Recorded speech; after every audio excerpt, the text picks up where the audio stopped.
Chapter 1. The Dashwoods of Norland Park. Norland Park was a fine old house in the county of Sussex. The house and the land around it had belonged to the Dashwood family for very many years. For hundreds of years, members of the Dashwood family had lived at Norland Park. 11 years before the start of this story, the owner of Norland Park, Mr. Dashwood, invited his nephew and his family to live with him. Mr. Dashwood was an old man, and he had never married and had children, so his nephew was his heir. The name of the old man's nephew was Henry Dashwood. Old Mr. Dashwood wrote in his will that when he died, Henry Dashwood would inherit the property. Henry had married twice. His first wife had died several years after their son, John, was born. Henry and his second wife had 3 daughters, Eleanor, Marianne, and Margaret. Old Mr. Dashwood liked his nephew's wife, and their young daughters very much, and for many years they all lived happily together at Norland Park. Old Mr. Dashwood died, and Henry and his family read his will. They were very surprised at what they read there. Only a few years before his death, old Mr. Dashwood had changed the words of his will. John Dashwood, Henry's son, was about 27 years old, and he was rich. He had inherited money from his mother, and he had also married a rich woman. John and his wife Fanny had 1 child, a boy called Harry. Harry was now 4 years old. Little Harry had often visited Norland Park with his parents, and old Mr. Dashwood had become so fond of the young child that he had changed his will. The will said that while Henry Dashwood lived, he was the old man's heir, and Henry and his family could live at Norland Park. But the will also said that when Henry died, his wife and his 3 daughters would not inherit the property. Instead, the house and the land would belong to little Harry Dashwood, John Dashwood's son. Henry's second wife and his 3 daughters would have nothing. "Do not worry, my dear," Henry said to his wife after old Mr. Dashwood's funeral. "Norland Park is our home now, and I hope that it will be for many years. Our daughters will get married one day, and they will look after us. We will all have many happy years here together." However, a year after old Mr. Dashwood's death, Henry himself became very ill. When he knew that he was dying, he sent for his son, John. John Dashwood came to Norland Park immediately and stood by his father's bed. "My dear John, you must look after your sisters and their mother," Henry Dashwood said. "Please promise me that you will do this. Your stepmother and her girls will not have much money. When I am dead, Norland Park will belong to your son. But he is a very young child. You will be looking after everything. Promise me that you will help my dear wife and daughters." John Dashwood was not an unkind young man, but he was very careful with money. "Yes, father," John said. "I promise that I will look after them." A few days later, Henry Dashwood died, and very soon everything changed. As soon as Henry's funeral had taken place, Fanny Dashwood, John Dashwood's wife, arrived at Norland Park. Little Harry and all her servants were with her. The house was Fanny's home now, and she wanted to make sure that Mrs. Dashwood and her girls understood this. Fanny Dashwood was a cold and very selfish woman. She had no kind feelings, and she only thought of herself. She did not care about Mrs. Dashwood and her daughters, but she was polite to them at first. "You must all stay at Norland Park for as long as you wish," Fanny told them. "John and I will make changes, of course, but you will always be welcome guests here." Mrs. Dashwood was now a guest in her own home, and she was very unhappy. She had very little money and she was dependent on John and Fanny. Fanny now gave orders to the servants, and she decided how much money was spent. Mrs. Dashwood had never liked Fanny, and she did not want to live at Norland Park any longer. But her eldest daughter, Eleanor, persuaded her to stay. "John is our brother, Mamma," Eleanor said. "We do not know him very well. We should spend some time with him. It will be better to stay here for a few months. Later we can find a smaller house to live in and remain friends with John too." Eleanor Dashwood had a pretty face and a fine figure. She was a kind and sensible girl. She always thought about things carefully. She had strong feelings, but she had good sense too. She had learnt to control her feelings. Marianne, Eleanor's younger sister, was clever, interesting, and beautiful. She felt very strongly about everything, and her feelings were always clear to everyone. Sensibility was more important than good sense to Marianne. Marianne was either very happy or completely miserable. Mrs. Dashwood behaved in the same way as her daughter Marianne. She could not hide her feelings easily. Both Marianne and Mrs. Dashwood were now very miserable. They could not believe that they would ever be happy again. Mrs. Dashwood's third daughter was named Margaret, and she was aged 13. Margaret was more like 16-year-old Marianne than 19-year-old Eleanor.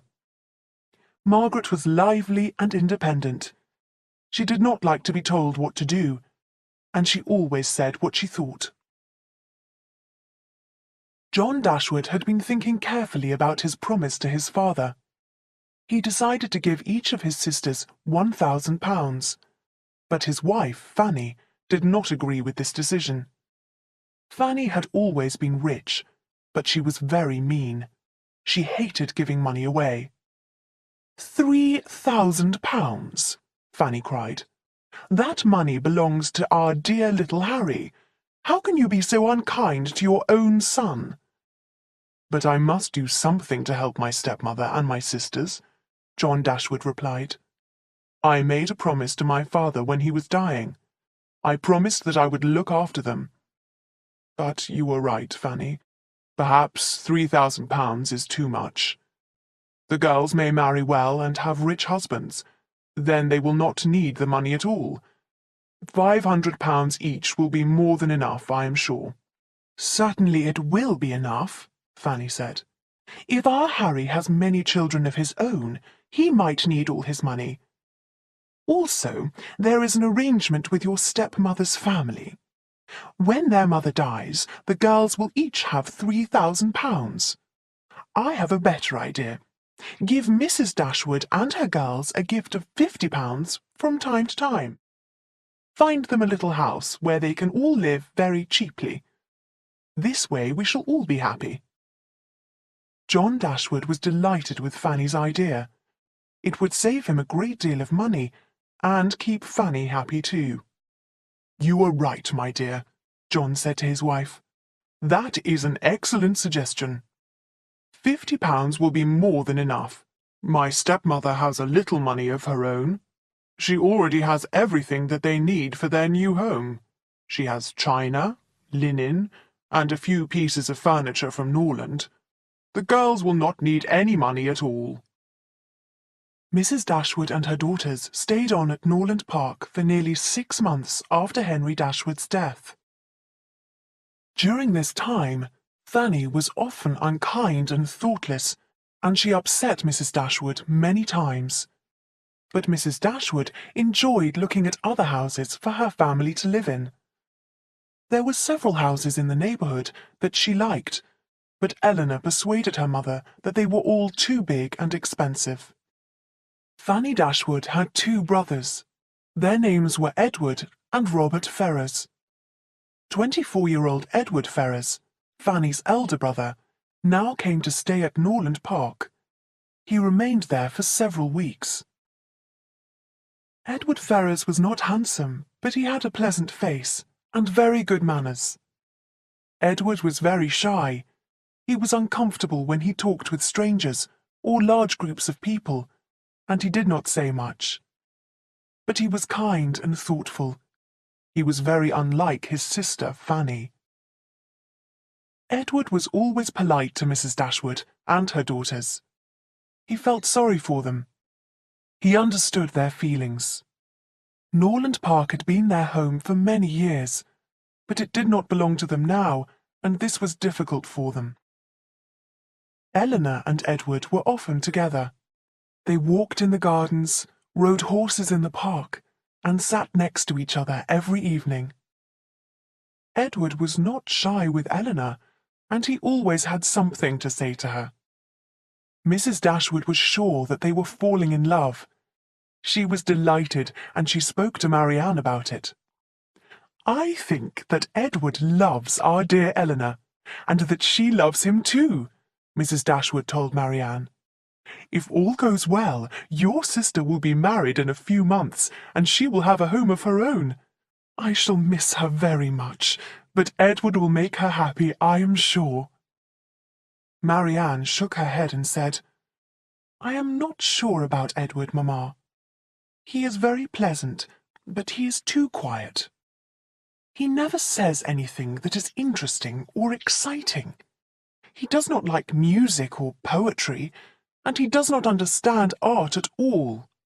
But I suppose that he might be suitable for Eleanor. She is quiet and sensible too, and she is easily pleased." "I am very different from Eleanor, Mamma," Marianne went on. "The man whom I marry must be lively, handsome, and charming. He must love art, poetry, and music. He must have good manners and make me laugh. He must be able to speak well about interesting things. He must be perfect and please me in every way." Marianne sighed. "I do not think that I shall ever meet a man whom I can truly love," she added sadly. Mrs. Dashwood laughed at her daughter's words. "Marianne, you are not 17 yet," she said. "There is plenty of time for you to find the perfect man." Marianne smiled and went to talk to her sister about Edward Ferrars. "It is a pity that Edward does not share your love of art, Eleanor," Marianne began. "You draw and paint so well, but Edward has very little interest in your work." "That is not true," Eleanor answered quickly. "I have often spoken to Edward about art. His taste and opinions are those of a real gentleman. He does not say much when many people are listening, because he is shy, but he talks to me. I like him very much, Marianne." "You like him?" Marianne repeated. "You are cold-hearted, Eleanor. Where are your feelings of love for Edward Ferrars? Does he not love you?" "I hope that Edward loves me," Eleanor replied quietly, "but I cannot be sure. He has no profession and very little money of his own. No one can live without money. Edward and his brother are dependent on their mother. Mrs. Ferrars will expect her sons to choose rich women when they fall in love."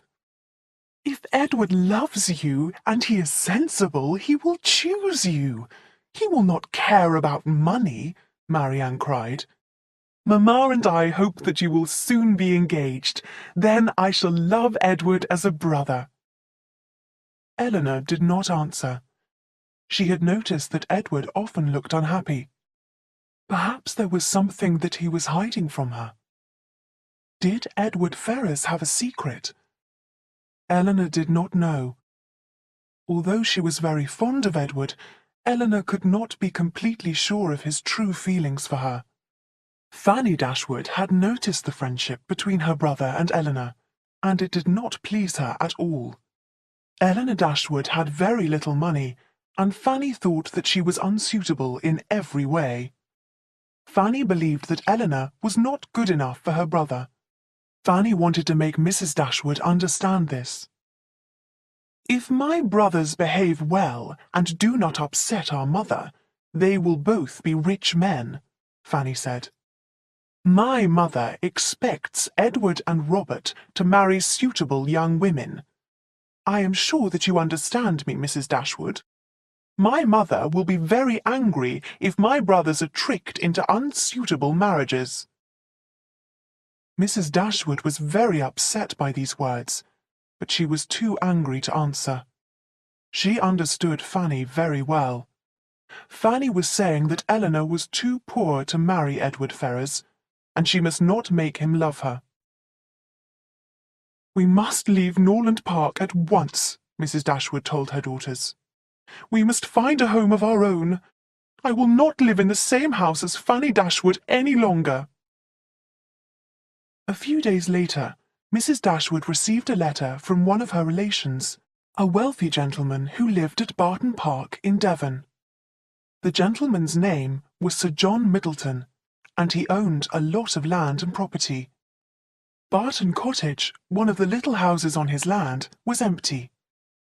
Sir John suggested that Mrs. Dashwood and her daughters could rent the cottage and live there. Sir John's letter was so kind and friendly that Mrs. Dashwood decided to move to Devon at once. After Fanny's unkind words, Mrs. Dashwood wanted to live as far away from Norland Park as possible. Eleanor agreed with her mother, and they sent a letter to Sir John the same day. John Dashwood was a little embarrassed when he heard this news. His stepmother and sisters were going to live far away because of Fanny's behaviour. He offered to pay the rent for the first 6 months himself. Mrs. Dashwood was delighted. She decided to rent Barton Cottage for a year. Our new home is called Barton Cottage, she told all her friends and neighbours. It is in the county of Devon, about 4 miles north of the town of Exeter.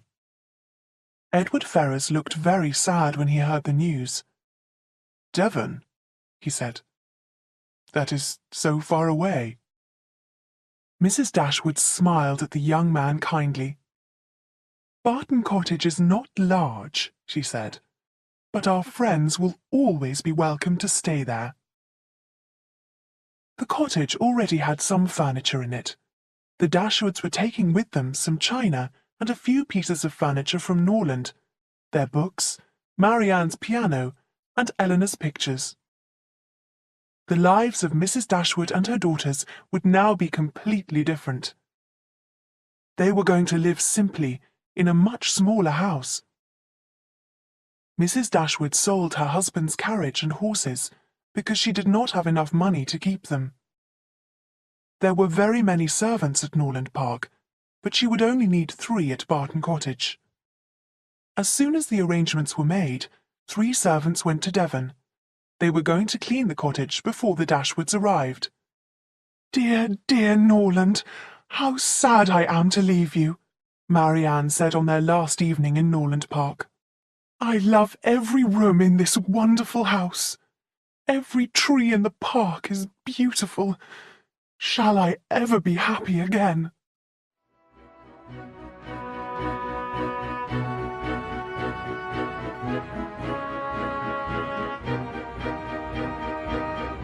Chapter 2. Barton. It was now September, and the weather was fine. The journey from Sussex to Devon was a very long one. The Dashwoods had to travel for many hours in a carriage before they reached their new home. At first, the family felt miserable, but as they got nearer to Barton, they became happier. Devon was a beautiful county, and the Dashwoods saw interesting views as they looked out of the carriage windows. There were narrow roads and steep hills covered with trees. The land in this county was completely different from Sussex. Barton Cottage was a small, well-built and comfortable little house. It stood beside a road in a valley. The village of Barton was on one of the hills behind the cottage. In front of the cottage there was a lawn of green grass. A fence with a small wooden gate separated the lawn from the road. At the back of the cottage there was a pretty garden surrounded by a wall. Mrs. Dashwood opened the small wooden gate and walked up to the front door of the cottage. Soon the family was standing in the sitting room and looking around happily. "Well, here we are, my dears," Mrs. Dashwood said to her 3 daughters. "Our new home is not large, but we can have extra rooms built very easily. Marianne's piano looks very fine by the window. Now we must unpack our books and your paintings, Eleanor. Then Barton Cottage will start to look like our own home." The 3 girls and their mother began to unpack their things at once. And the next day, just after breakfast, they had their first visitor, Sir John Middleton of Barton Park. Sir John was a 40-year-old, good-looking, very friendly gentleman. 2 servants came in his carriage with him.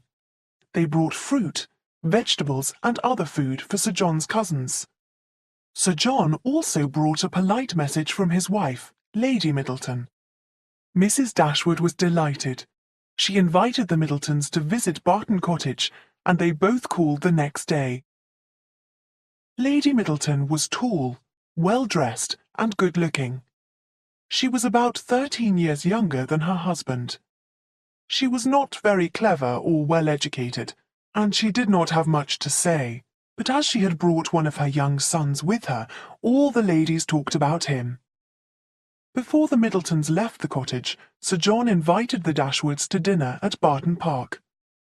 "We both love having visitors," he said. "Our house is not far, just half a mile through the park. It is a very pleasant walk." Barton Park was a large, well-furnished house, and the Middletons both enjoyed inviting young people to stay there. Sir John was a sportsman, and he often went hunting and shooting with his friends. Lady Middleton spent most of her time with her children, but she enjoyed entertaining her neighbours too. The Middletons were delighted with the Dashwoods. The 3 girls were charming and pretty, and their mother was a very pleasant friend. Sir John was waiting to greet them when they arrived. "Welcome, welcome to Barton Park," he said, laughing happily. "I am afraid that we do not have many other guests here to meet you today, but my wife's mother, Mrs. Jennings, has just arrived, and my good friend, Colonel Brandon, is staying with us. He lives at Delaford, which is not far away, so he is your neighbour as well as mine." Mrs. Jennings, Lady Middleton's mother, was a cheerful, fat old lady. Her 2 daughters had both married rich men. Her elder daughter was married to Sir John. Her younger daughter, Charlotte, had married a member of Parliament, named Thomas Palmer. Now Mrs. Jennings' main interest was to find good husbands for all the unmarried ladies in the neighbourhood. Mrs. Jennings was a kind woman, but her manners were not always good. She loved to gossip. She found out other people's secrets and private business, and she talked about them. At dinner she sat between Eleanor and Marianne. "Well, my dears, you must tell me all about yourselves," she said. "I am sure that you both left young men in Sussex who were fond of you. They must have been sorry when you went away, but they will be coming to Barton soon, I am sure." Eleanor smiled politely, and Marianne shook her head. Neither sister answered the old lady, so she laughed and teased them. "I shall find out your secrets very soon, Miss Dashwood and Miss Marianne," she said. Colonel Brandon was a quiet, sensible man, and he said very little. He was tall, with a serious face and good manners. The Colonel was about 35 years old, and, as Mrs. Jennings soon told the Dashwood girls, he was not married. Marianne and Margaret thought that he was too old to be interesting. After dinner, Mrs. Jennings continued to tease the Dashwood sisters. She made jokes about love and lovers. Lady Middleton looked bored with the conversation and said nothing. She only smiled when her 4 noisy children ran into the room and began to shout loudly. Later in the evening, Sir John asked Marianne to play the piano and sing. Everyone praised the young woman's singing, but only Colonel Brandon listened carefully and with real pleasure. Mrs. Jennings noticed this, and she was soon teasing the Colonel and Marianne too. "Miss Marianne," she said, "Colonel Brandon has fallen in love with you. You sing and play delightfully. The Colonel is rich, and you are beautiful. It will be an excellent marriage." Colonel Brandon did not care when Mrs. Jennings teased him, but Marianne did not know if she should laugh or cry. She thought that the old lady was being very foolish. "Colonel Brandon is far too old to fall in love," Marianne told her family when they were home again. "He said that he had a pain in his shoulder, so he was going to wear a thick, warm coat. Did you hear him say that? Men of his age should not marry unless they need a nurse." "The Colonel is not old, and he looks very healthy," Eleanor said with a smile. "He does not need a nurse." Marianne did not reply. She was not interested in Colonel Brandon. Later she spoke to her mother alone. "Mamma, I am worried about Edward Ferrars," she said. "Do you think that he is ill? We have been at Barton for nearly 2 weeks now. Edward knows that we are here. Why has he not come to see Eleanor? And why will Eleanor not talk about him? Eleanor and Edward are so cold-hearted. I could not hide my feelings as Eleanor does." The Dashwoods were very happy in their new home. They often visited the Middletons and received calls from them. But because the Dashwoods had no carriage of their own, they did not travel far in the county. They met very few other people. While the weather was fine, the girls went on long walks. Then there were several days of heavy rain. All the paths became wet and muddy, and the girls had to stay at home. Then, one morning, Marianne looked out of the sitting-room window and saw that the rain clouds had disappeared. The sky was now blue and the sun was shining. "Look, the sun is shining at last," she said. "Let us all go out for a walk." Eleanor was drawing and Mrs. Dashwood was reading, and they did not want to go out. Only Margaret wanted to go walking with her sister. Soon the two girls were walking up the nearest hill. In the next valley there was a fine old house called Allenham Court. Marianne and Margaret stood on the top of the hill and admired the property. Sir John had told them that the house belonged to an old lady whose name was Mrs. Smith. She was too ill to call on people, and she did not have many visitors. "What exciting weather!" Marianne cried as the wind blew in their faces. "I could walk here for a long time without getting tired." The girls walked on, laughing and talking. Suddenly the rain clouds returned, and the sky became dark. Soon rain began to fall heavily. There were no trees or buildings nearby. There was nowhere for the sisters to shelter from the rain. They turned back at once to go home. They ran as fast as they could, down the hill and back towards the cottage. Soon they were both very wet. At first Marianne was in front, but then she slipped on the wet grass and fell to the ground. She cried out in pain. Margaret was running too fast, and she could not stop. The young girl ran down to the cottage and reached the garden safely. But poor Marianne had hurt her ankle, and she could not move. She lay on the grass, getting wetter and wetter in the cold rain.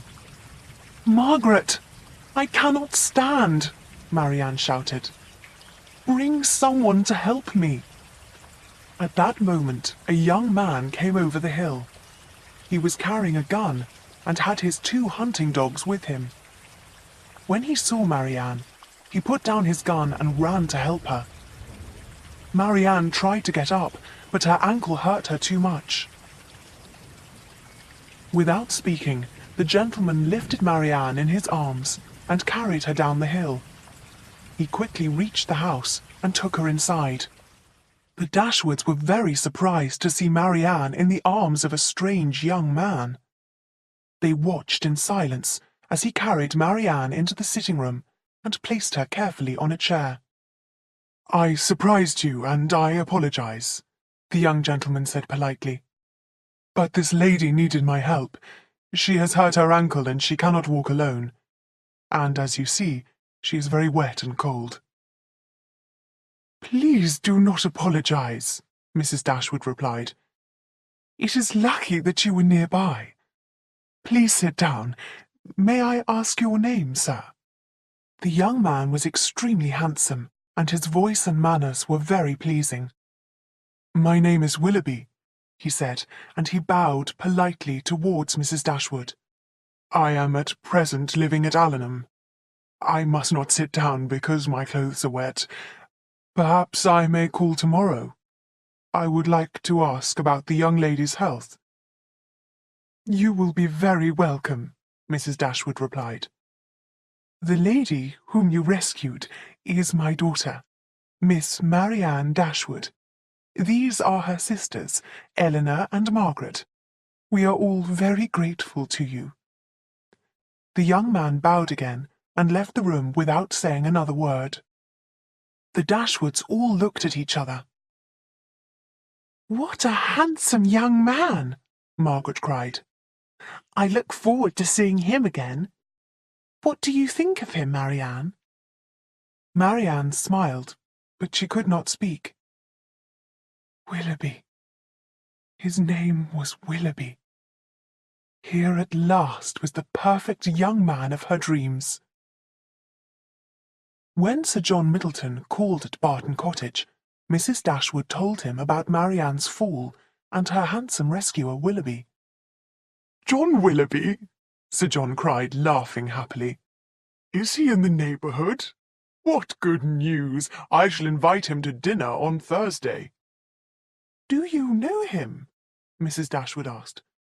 "What kind of young man is he?" "Willoughby is a fine young man," Sir John replied. "He stays in Devon every year. He has many fine horses, and he rides very well. He shoots well, too." "Does he have property near here?" Eleanor asked. "He said that he was staying at Allenham." "Mrs. Smith, the old lady at Allenham Court, is his aunt," Sir John explained to Eleanor. "Willoughby is Mrs. Smith's heir. He has a house in the county of Somerset, too. He would make a fine husband for any girl. Mr. Willoughby is certainly worth catching, Miss Dashwood." Then he added with a laugh, "Miss Marianne has already caught Colonel Brandon, remember?" "Sir John, my daughters do not catch young men," Mrs. Dashwood said, smiling. "But if Willoughby is a suitable neighbour, we shall all be glad to meet him at Barton Park." "He is a very lively young man," Sir John answered. "On Christmas Day last year he came to our party. He danced all the evening, and then he got up early the next morning to go hunting." "Oh, he is just the kind of man that I like," Marianne cried, her eyes shining with happiness. "I very much want to see Mr. Willoughby again."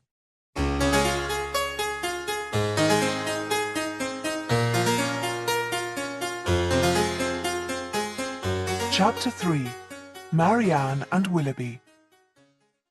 Marianne soon had her wish. Willoughby called early the next morning, and he was warmly welcomed by Mrs. Dashwood. Willoughby himself was delighted by the Dashwoods, and everyone soon noticed that he admired Marianne Dashwood. Eleanor Dashwood had a pretty face and a fine figure, but her younger sister, Marianne, was beautiful. Marianne had dark, shining eyes, and she loved to talk about her ideas and feelings. She and Willoughby both liked art, literature, music, and dancing. Willoughby admired the same poets whom Marianne loved. Marianne was delighted. Willoughby visited Barton Cottage every day. For a few days after her fall, Marianne could not walk, so she could not leave the house. But she did not care. All she thought about was Willoughby. The two young people talked together. They sang their favourite songs together. After only a few days, the beautiful young woman and her handsome rescuer had told each other their ideas on every subject. Marianne was completely happy for the first time in her life. Willoughby was perfect in every way. Eleanor was a little unhappy about her sister's behaviour. As usual, Marianne thought only of her feelings. Eleanor knew that sensibility was more important to Marianne than good sense.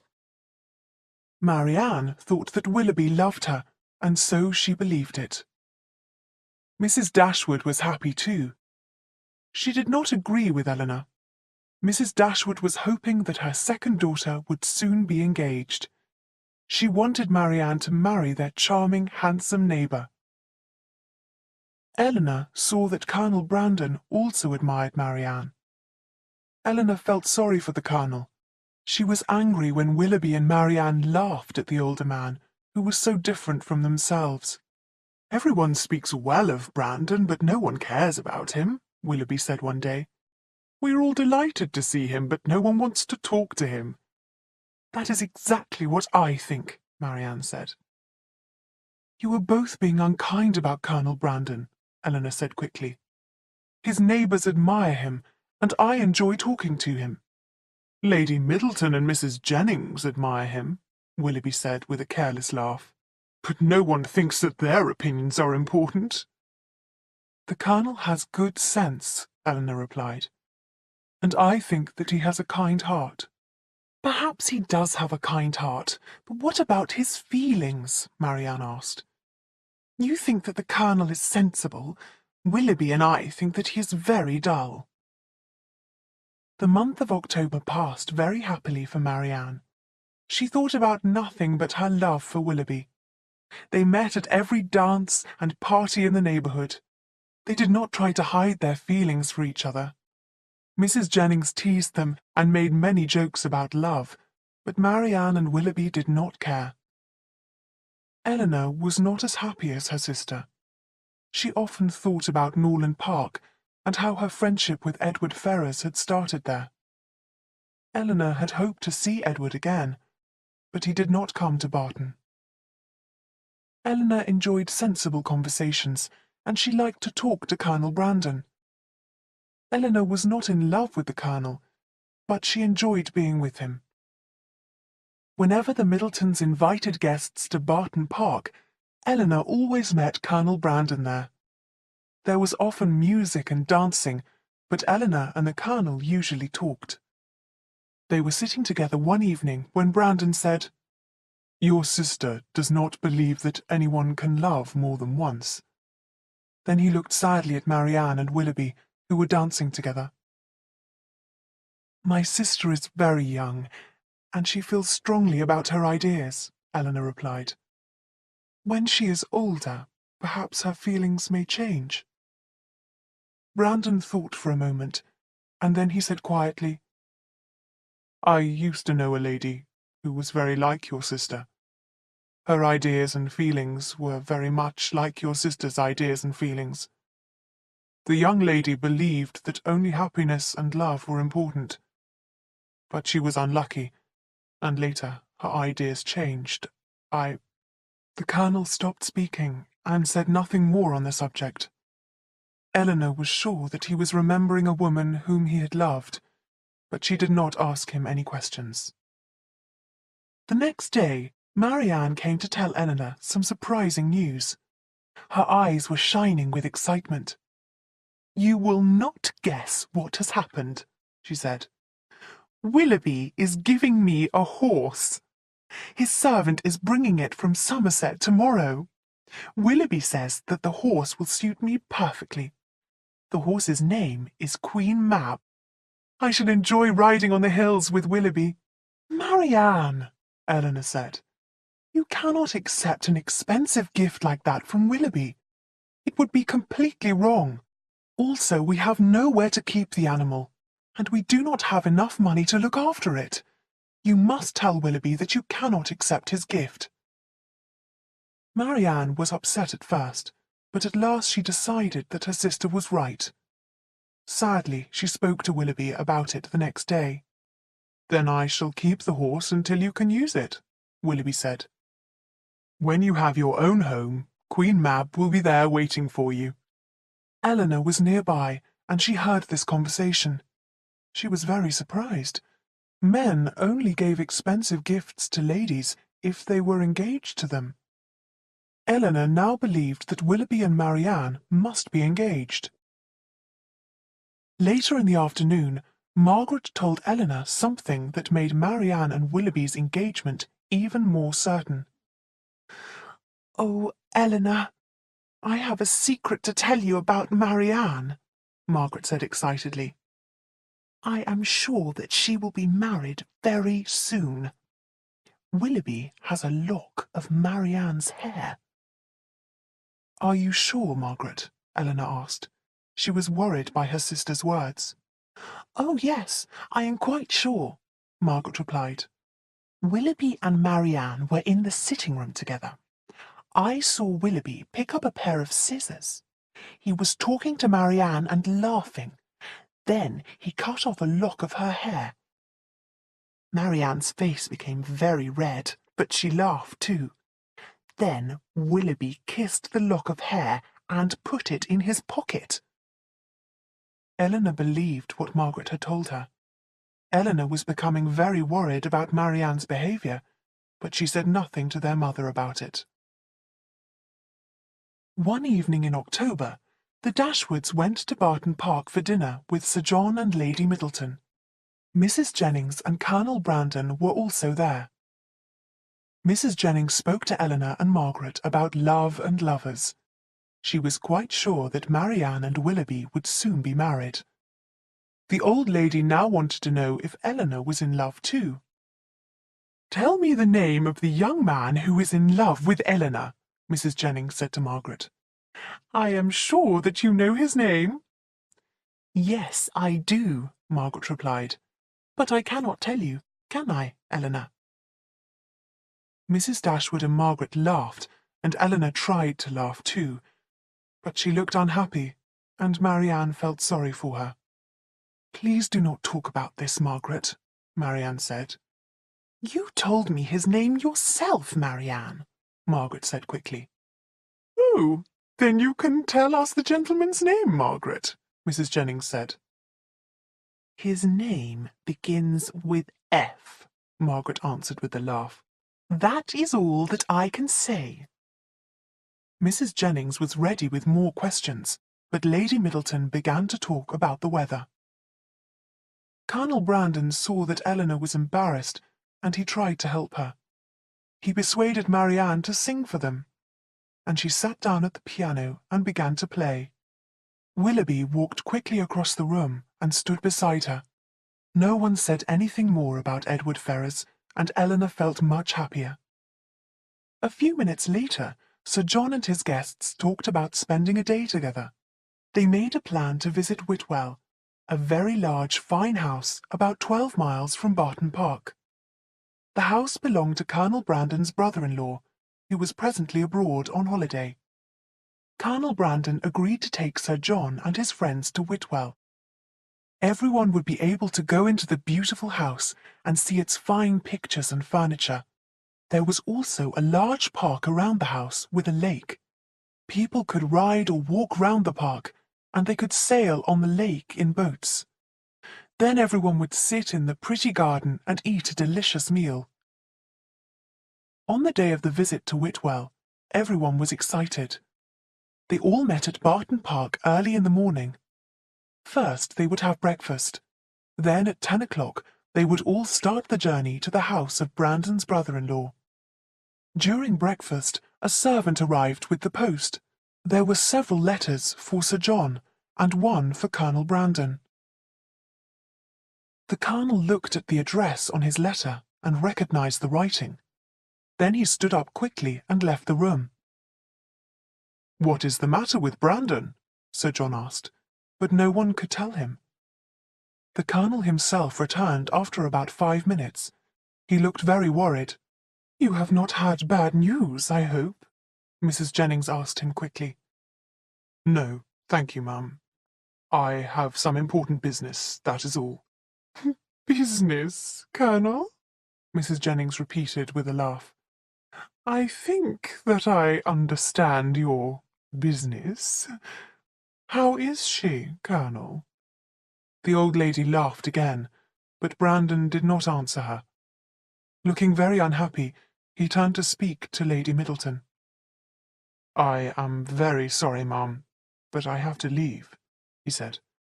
"I must go to London at once. I am afraid that you cannot go to Whitwell without me. The visit cannot take place now." "Start your journey to London tomorrow, Brandon," Sir John cried. "You cannot disappoint all your friends now." "I am sorry, that is not possible," Colonel Brandon replied. "I must go today." "Then come back quickly," Lady Middleton told him. "We will visit Whitwell another day very soon." "I shall not be coming back to Barton for some time," the Colonel told her. He turned to speak to Eleanor. "Can I hope to see you and your sister in London this winter, Miss Dashwood?" he asked her quietly. "I am afraid that you will not, Colonel," Eleanor replied. The Colonel looked disappointed, but he said nothing. He then bowed to Marianne and left the room with Sir John. Everyone began talking at once.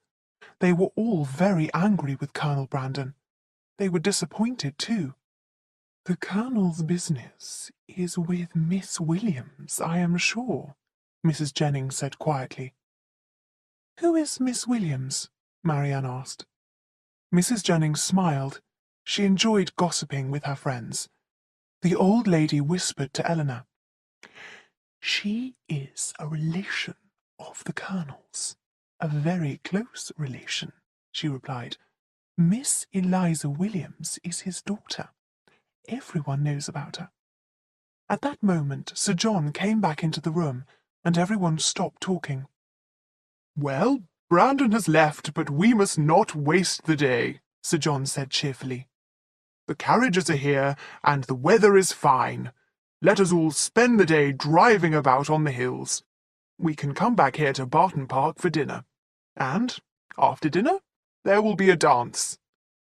Everyone was very happy with this suggestion. They all stood up, laughing and smiling, and went outside. In front of the house, carriages were waiting to take Sir John and his friends to the hills. But two people did not join the others for the day. Willoughby got into his curricle, and Marianne climbed up onto the seat beside him. Then the young man turned the two black horses and drove the yellow carriage away at great speed.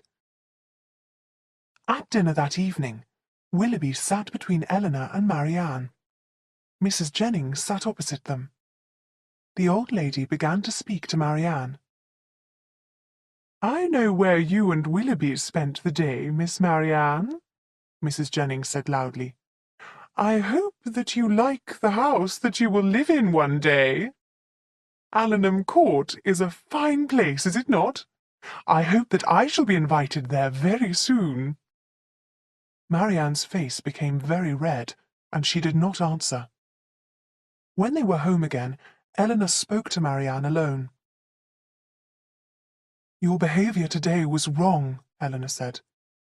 "You should not have gone to Allenham Court. Old Mrs. Smith did not invite you, I am sure. Willoughby was wrong too. He should not have taken you there. Allenham is not his home or yours, though it may be one day." Marianne looked away, and her eyes filled with tears. "Perhaps I should not have gone to Allenham," she said. "But Willoughby wanted me to see the house, and I agreed to go with him. I wanted to. Oh, Eleanor, Allenham is a beautiful house. There is a very pretty sitting-room upstairs, with a lovely view of the hills from its windows. Willoughby says that if £200 were spent on modern furniture, the room would be perfect."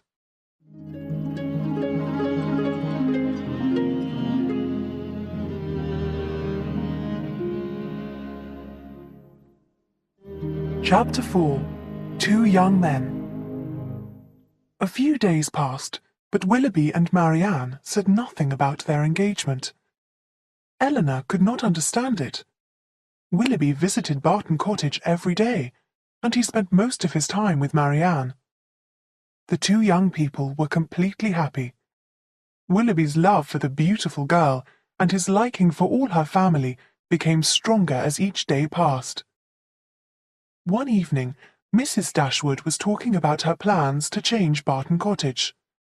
The Dashwoods wanted to build extra rooms in the cottage and decorate it with new paint. "Oh, do not change anything in the cottage, my dear Mrs. Dashwood," Willoughby cried. "Nothing must be changed. Barton Cottage is perfect." "But the stairs are too narrow and the fireplace in the kitchen needs to be repaired," Eleanor said with a smile.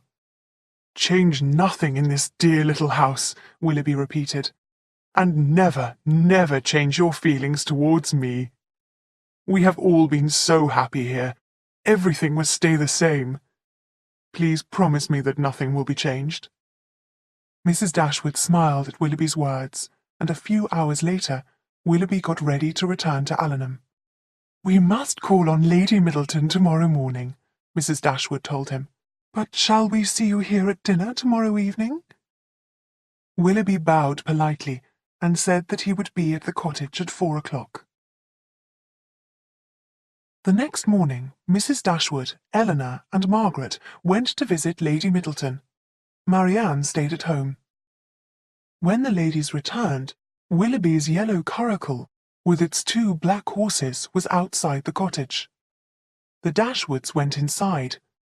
Moments later, they were surprised to see Marianne run past them. She was holding a handkerchief to her face. Weeping loudly, she ran upstairs to her room. The door of the drawing-room was open, and Willoughby was standing by the fireplace. His back was towards them. "What is the matter with Marianne?" Mrs. Dashwood cried. "Is she ill?" Willoughby turned around. He looked very unhappy. "No, Marianne is not ill," he replied. "But I have had some very bad news, and she is upset. Mrs. Smith has given me her orders. I cannot disobey her. She is sending me on business to London. I must go at once." "But you will not be away for long, I hope?" Mrs. Dashwood asked with a smile. "You are very kind," Willoughby answered. "But I am afraid that I cannot give you an answer. I never visit Mrs. Smith more than once a year. I shall not be returning to Allenham Court for some time." "But what about your friends here at Barton Cottage? You are welcome to visit us at any time, you know that." Willoughby could not look at Mrs. Dashwood. His face became very red. "You are very kind," he said again quietly. "But I have many things to do in London. I cannot promise that I will return soon. I must go now. There is no more to say. I must leave you at once." Willoughby bowed and left the room quickly. In a few minutes he was out of the house, in his carriage, and driving away. Mrs. Dashwood and Eleanor looked at each other. They did not know what to think. Had Willoughby and Marianne quarrelled? What about their engagement? Were they engaged at all? Mrs. Dashwood did not want to have a bad opinion of Willoughby. She wanted to believe that there was a very important reason for his strange behaviour. She thought that the young man loved her daughter. "It cannot be Willoughby's fault that he has to go to London," Mrs. Dashwood said to Eleanor. "Mrs. Smith must have heard about his friendship with Marianne. It has made the old lady angry. Perhaps Willoughby cannot tell his aunt about his engagement to Marianne at this time. Perhaps he thinks that he must leave Devon for a short time. Do you agree with me, Eleanor?" "I do not know. We cannot be sure, Mamma," Eleanor replied. "Not sure?" Mrs. Dashwood cried. "Have you no feelings, Eleanor? Everyone can see how much Willoughby and Marianne love each other. I can believe in their love, Eleanor said, but I cannot believe in their engagement. Neither Willoughby nor Marianne have spoken about their engagement. Why not? Why must it be a secret? I am sure that Mrs. Smith is the problem, Mrs. Dashwood said quickly. Willoughby must be very careful. He is very dependent on his aunt. He will inherit her property when she dies. He was very upset. You saw that, Eleanor? He did not want to leave Marianne. I am very fond of Willoughby, Mamma. I shall say nothing more against him, Eleanor said. We will know the truth very soon. When Marianne came downstairs for dinner, her eyes were red. She had been weeping. She did not eat, and she did not speak. After a few minutes, she began to cry again, and she soon left the room. That night, Eleanor heard Marianne weeping, and in the morning, Marianne had a bad headache. She had been awake all night. She did not eat any breakfast. Instead, she went for a walk by herself. In the evening, she sang all of Willoughby's favourite songs, and then she began to cry again. She wept for many hours. After a few days, Marianne was a little calmer, but she was still very unhappy. No letters came from Willoughby. Mamma, please ask Marianne about her engagement, Eleanor said to her mother. No, I cannot, Mrs. Dashwood said. Marianne will tell us all about it when she is ready. She is too unhappy to talk about it at the moment. About a week after Willoughby had left Devon, Marianne agreed to go for a walk with her sisters. When they stepped onto the road outside the cottage, they stopped for a moment. A gentleman was riding his horse towards them. It is him, Marianne cried. It is Willoughby. No, this gentleman is not tall enough, Eleanor said. It cannot be Willoughby. It is Willoughby, it is. I knew that he would come, Marianne said, and she began to run towards the visitor. But Marianne was disappointed. The visitor was not Willoughby. It was Edward Ferrars.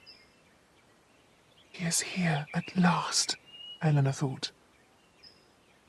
Edward got off his horse and walked with the girls into Barton Cottage. He was very quiet, and he looked unhappy. He did not look at Eleanor. Have you come from London, Edward? Marianne asked the young man.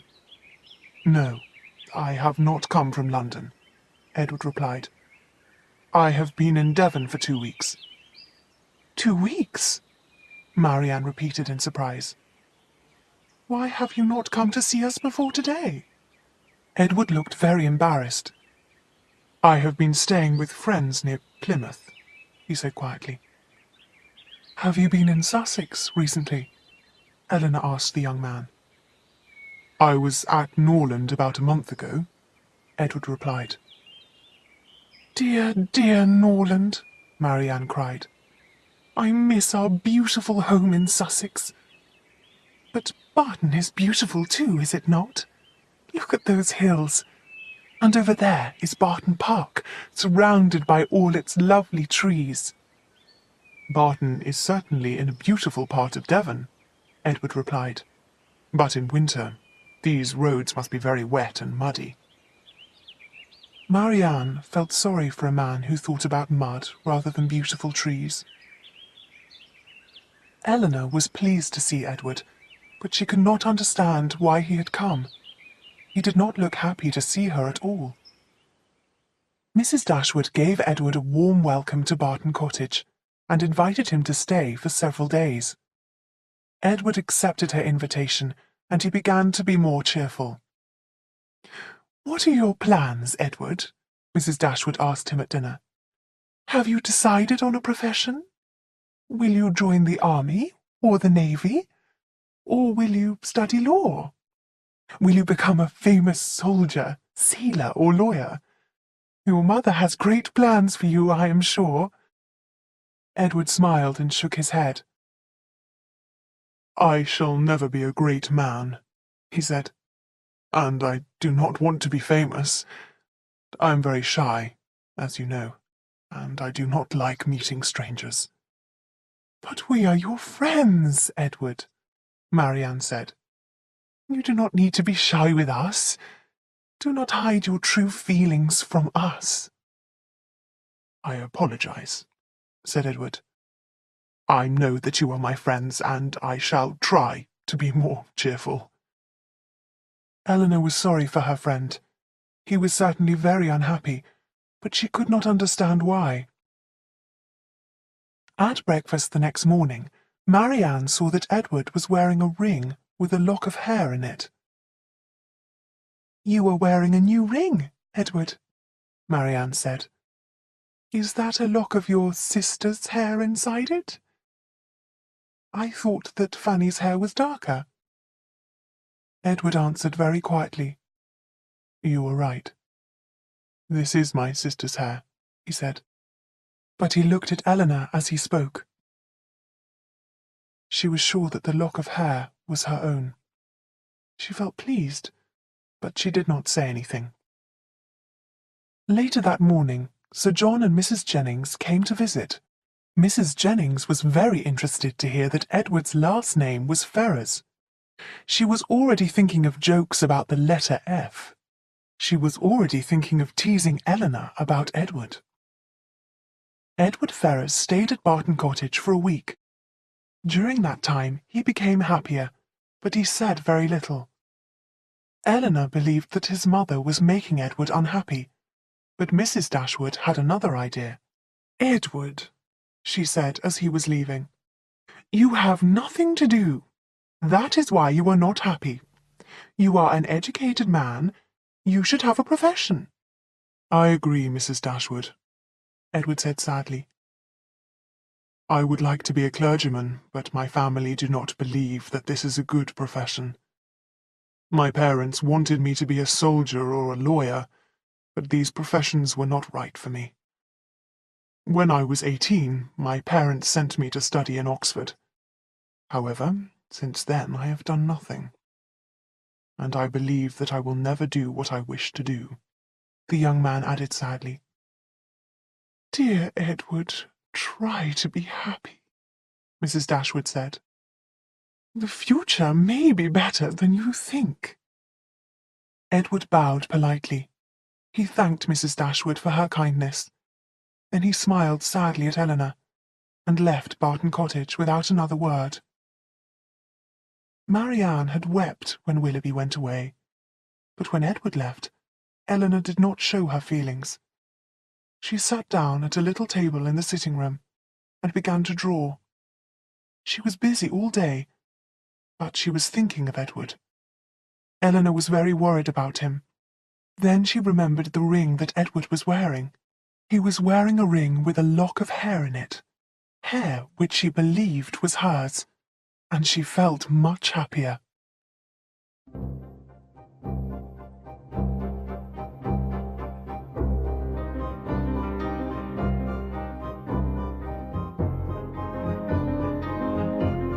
Chapter 5.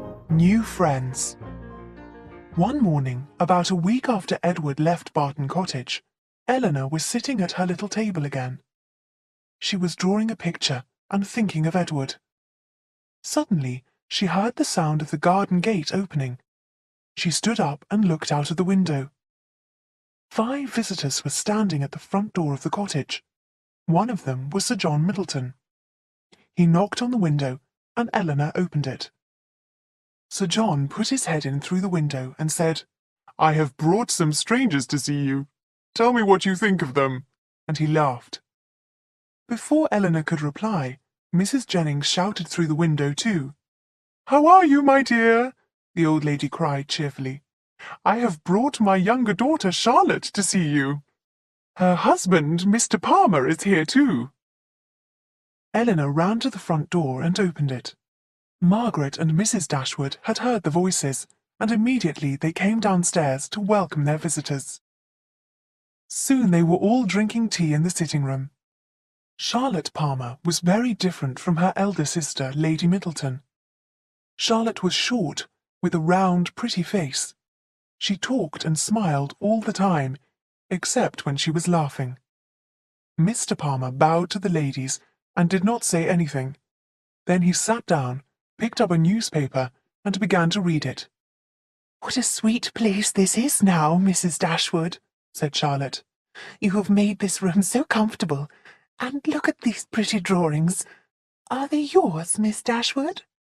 How clever you are! Do you not agree, Mr. Palmer?" Mr. Palmer went on reading his paper and did not say a word. "We were so surprised when Charlotte and Thomas arrived last night," Mrs. Jennings said with a laugh. "Charlotte should not have travelled. She is expecting a child in February. But she is here, so you must all come to dinner tomorrow. Miss Marianne must come too." "Yes, you must come," Sir John said. "If the weather is bad, I will send my carriage for you." However, the following day, only Eleanor and Marianne went to Barton Park. Mrs. Dashwood and Margaret stayed at home. As Marianne and Eleanor walked into the drawing-room of Barton Park, Mrs. Jennings greeted the sisters in her usual cheerful way.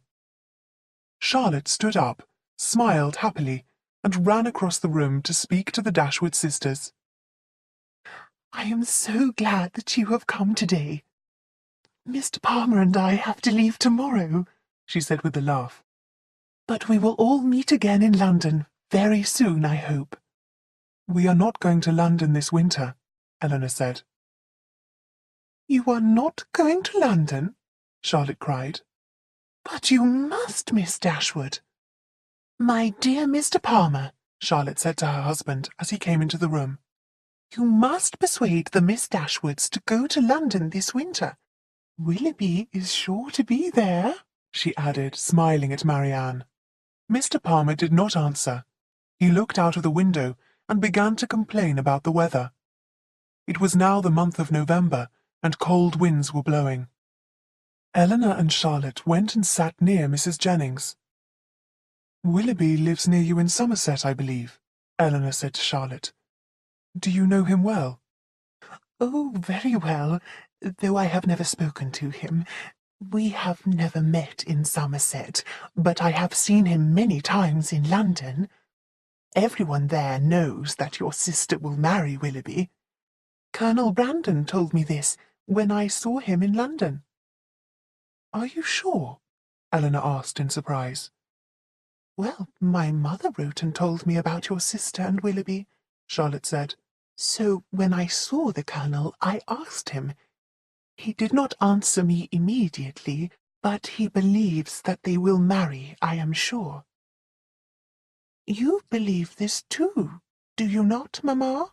Charlotte said, looking at Mrs. Jennings. Eleanor was very surprised by Charlotte's words, and she wanted to hear more. "Do you know Colonel Brandon well?" she asked. "Oh, yes," Charlotte said with a laugh. "A few years ago, the Colonel wanted to marry me, but my mother decided that I must marry Mr. Palmer, and I am very happy with him." When he heard his name, Mr. Palmer looked up from his newspaper and frowned. Mrs. Jennings saw the frown on her son-in-law's face and laughed. "Well, you can be angry now, Mr. Palmer, but it is too late," she cried. "You married my Charlotte, and you cannot give her back to me. We do not care about your frowns at all." The Palmers left Barton Park the next day, but the Middletons soon had some other visitors. Mrs. Jennings went to Exeter. While she was there, she met Anne and Lucy Steele, two young ladies who were her relations. Sir John invited them to Barton Park, and they arrived a few days later. The Miss Steeles were delighted to be at Barton Park, and they were very polite to Sir John and Lady Middleton. The young ladies praised everything at Barton Park, the house, its furniture, and most of all, Lady Middleton's children. That, of course, pleased their parents very much. Sir John talked excitedly about the new visitors when he saw the Dashwoods the next day. "You must come and meet the Miss Steeles," Sir John said. "Lady Middleton says that they are the sweetest girls in the world. Lucy is so pretty, and she is so kind to the children. She is always playing with them. Our visitors want to meet you, of course. You must come to Barton Park this week." Eleanor and Marianne met Anne and Lucy Steele a few days later. Miss Steele was nearly 30, and she had a plain face. She talked a lot, but she had nothing interesting to say. Lucy Steele was about 23. She had a pretty face and very bright, intelligent eyes. She looked carefully at each person that she spoke to and smiled. Both girls said that they were delighted to meet Eleanor and Marianne, but they were more interested in Lady Middleton's children. Sir John and Lady Middleton had 4 children, and they all behaved very badly. They shouted loudly, they pulled the young lady's hair, and they threw the ladies' handkerchiefs out of the window. "How sweet the little darlings are," Miss Steele said with a laugh. "How they love teasing us." As Miss Steele put her arms around Anna Maria, her brooch scratched the little girl's arm. The 3-year-old child screamed and screamed until her mother gave her some sweets and took her away. "Lady Middleton is a very good mother," Miss Steele cried. Marianne said nothing, but Eleanor agreed politely. "I love the Middletons' children," Lucy added. "They are delightful. They are so clever and lively. Quiet children are so dull. Do you agree, Miss Dashwood?" "When I am at Barton Park, I become very fond of dull, quiet children," Eleanor replied. Lucy did not know how to reply to this. Miss Steele spoke next. "I am sure that you and your sister were sorry to leave Sussex, Miss Dashwood," Anne Steele said with a smile. "You must have known many handsome young men there. We cannot live without handsome young men, can we?" Eleanor was very surprised by these vulgar words, and Lucy looked unhappy. She frowned at her sister and said, "I am sure that there are lots of young men in Barton, Anne." "Well, I hope so," Miss Steele cried. "But I think that the place is rather dull. Exeter is full of young men. There are too many, in fact. There's Mr. Rose, Dr. Simpson—" "Please be quiet, Anne," Lucy said sharply. "Perhaps Miss Dashwood is not interested in young men, or perhaps she does not want to talk about them," she added. Then she looked at Eleanor and smiled a sly smile. Eleanor did not like this kind of conversation, and she did not like the Miss Steeles either. Miss Steele was vulgar and stupid. Lucy was sly and did not say what she thought. Eleanor did not want to be friends with them. She was pleased when she and Marianne were home again. However, Sir John Middleton did not think the same thoughts as Eleanor. He had other ideas about his young friends. He wanted the Miss Dashwoods and the Miss Steeles to like each other. He had soon told Anne and Lucy Steele all about the Dashwoods and their friends. He told the Miss Steeles that Marianne loved John Willoughby, and that she was engaged to him. Often, when Eleanor was at Barton Park, Mrs. Jennings teased her about the letter F. Then one day Sir John said, "Eleanor Dashwood is in love too. Her young man's name is Ferrars. But it is a secret, so please do not gossip about it." "Mr. Ferrars!" Miss Steele cried. She turned to speak to Eleanor. "He is the brother of your sister-in-law Fanny Dashwood, I believe. We know Mr. Ferrars very well, Miss Dashwood. He often stays at our uncle's house in Plymouth." Eleanor was very surprised to hear this, and she wanted to know more. But Lucy frowned at her sister, and Anne stopped talking at once.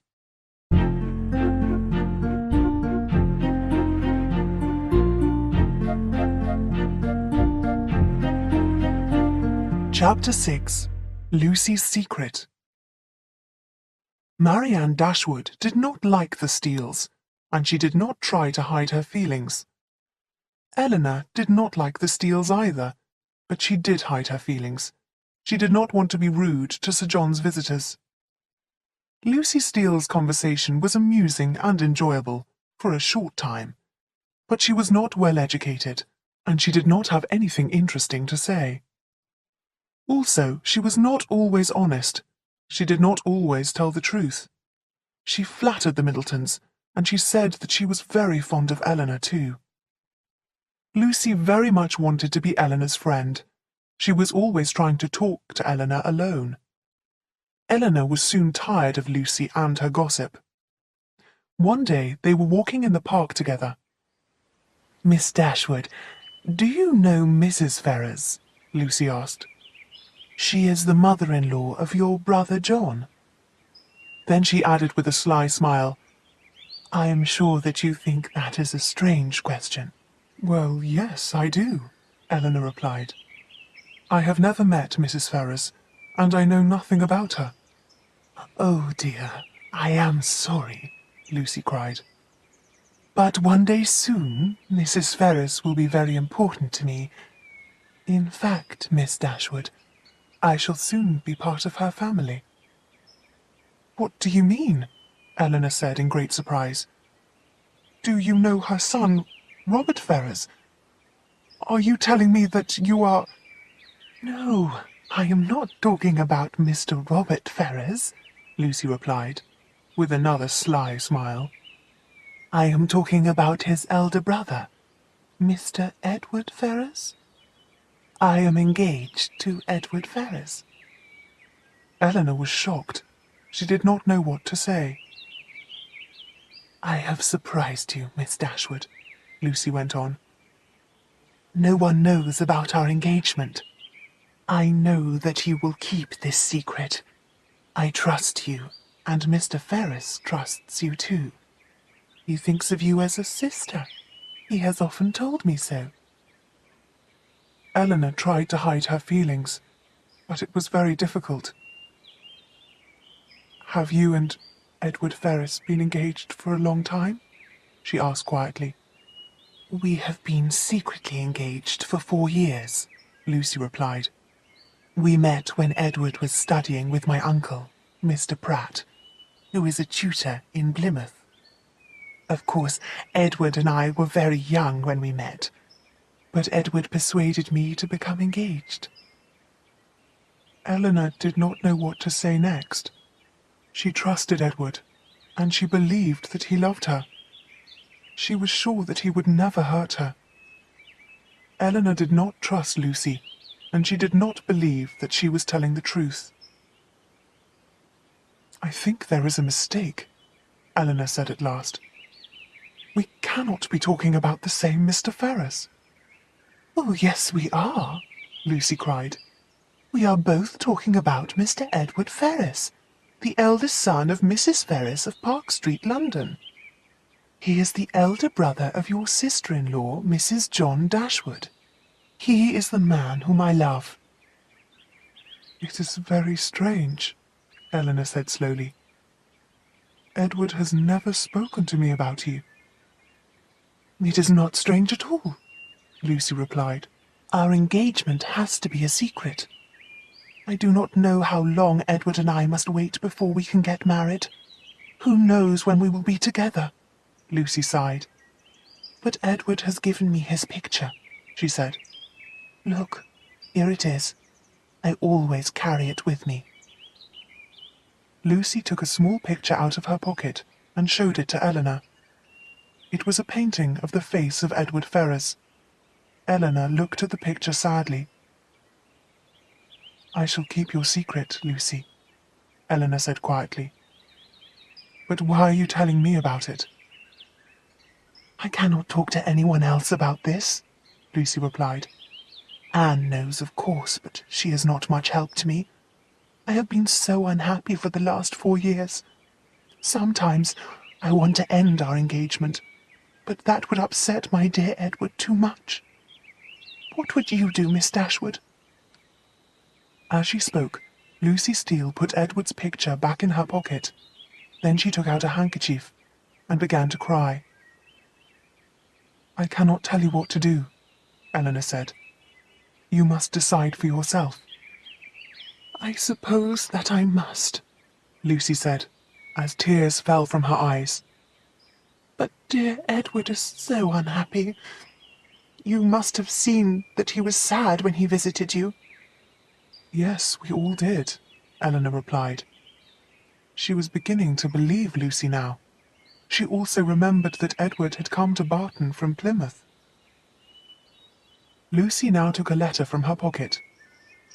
"This is a letter from Edward," she said, showing it to Eleanor. Lucy's name and an address in Exeter were on it. "You wrote it to me just before Anne and I came here. Our letters to each other help both of us.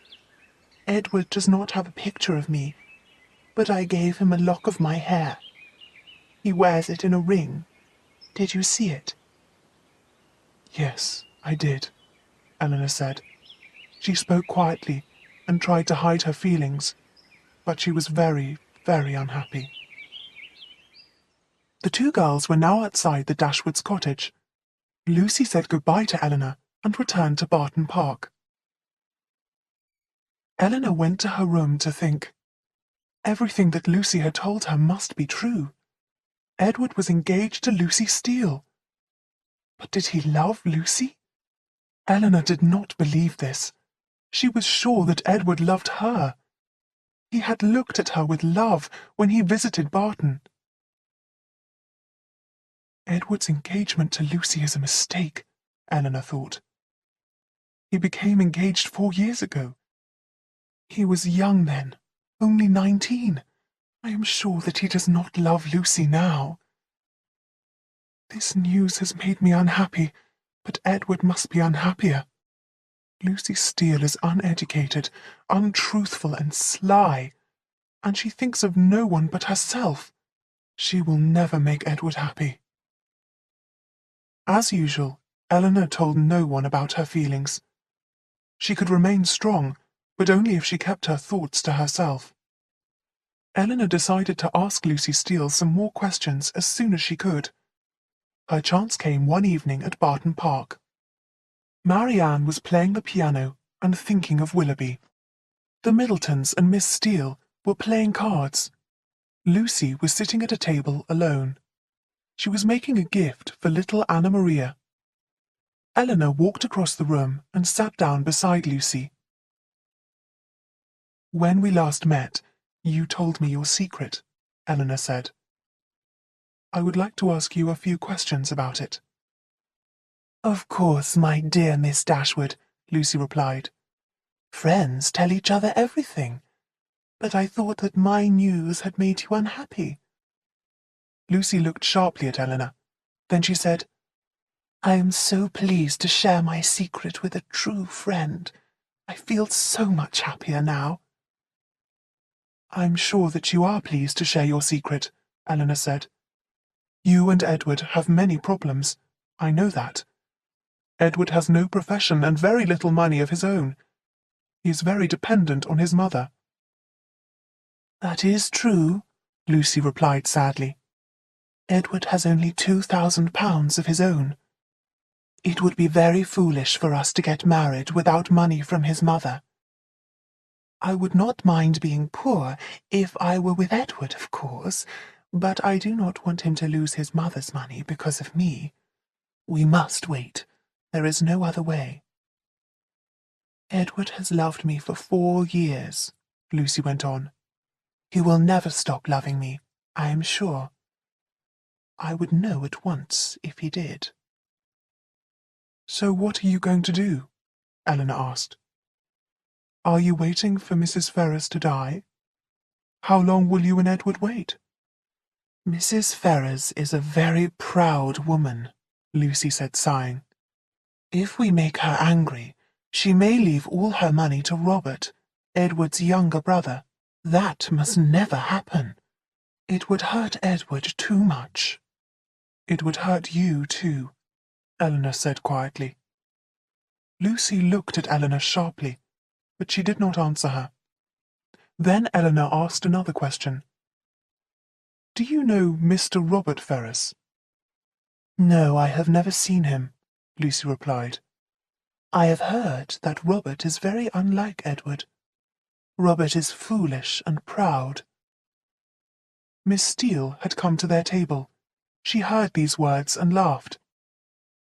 "Foolish and proud," she repeated loudly. "He must be talking about young men." "Miss Dashwood's young man is very quiet, and he has good manners," Miss Jennings called out. "But who does Miss Lucy love? Is that a secret?"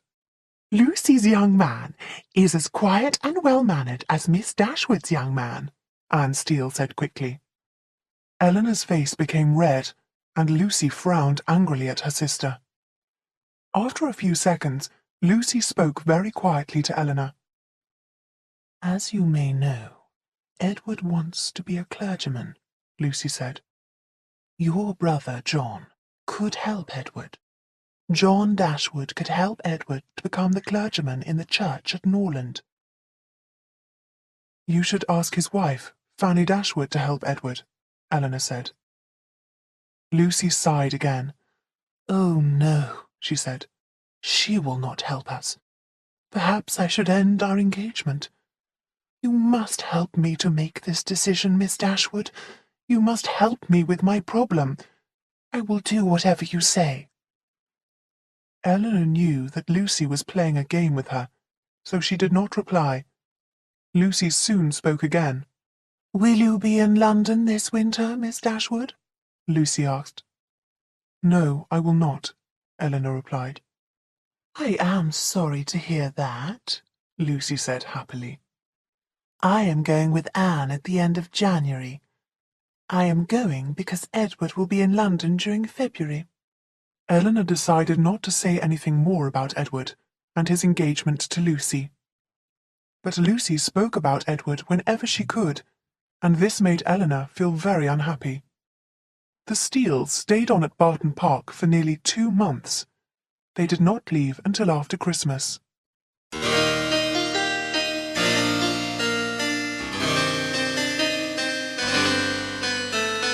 Chapter 7. An Invitation from Mrs. Jennings.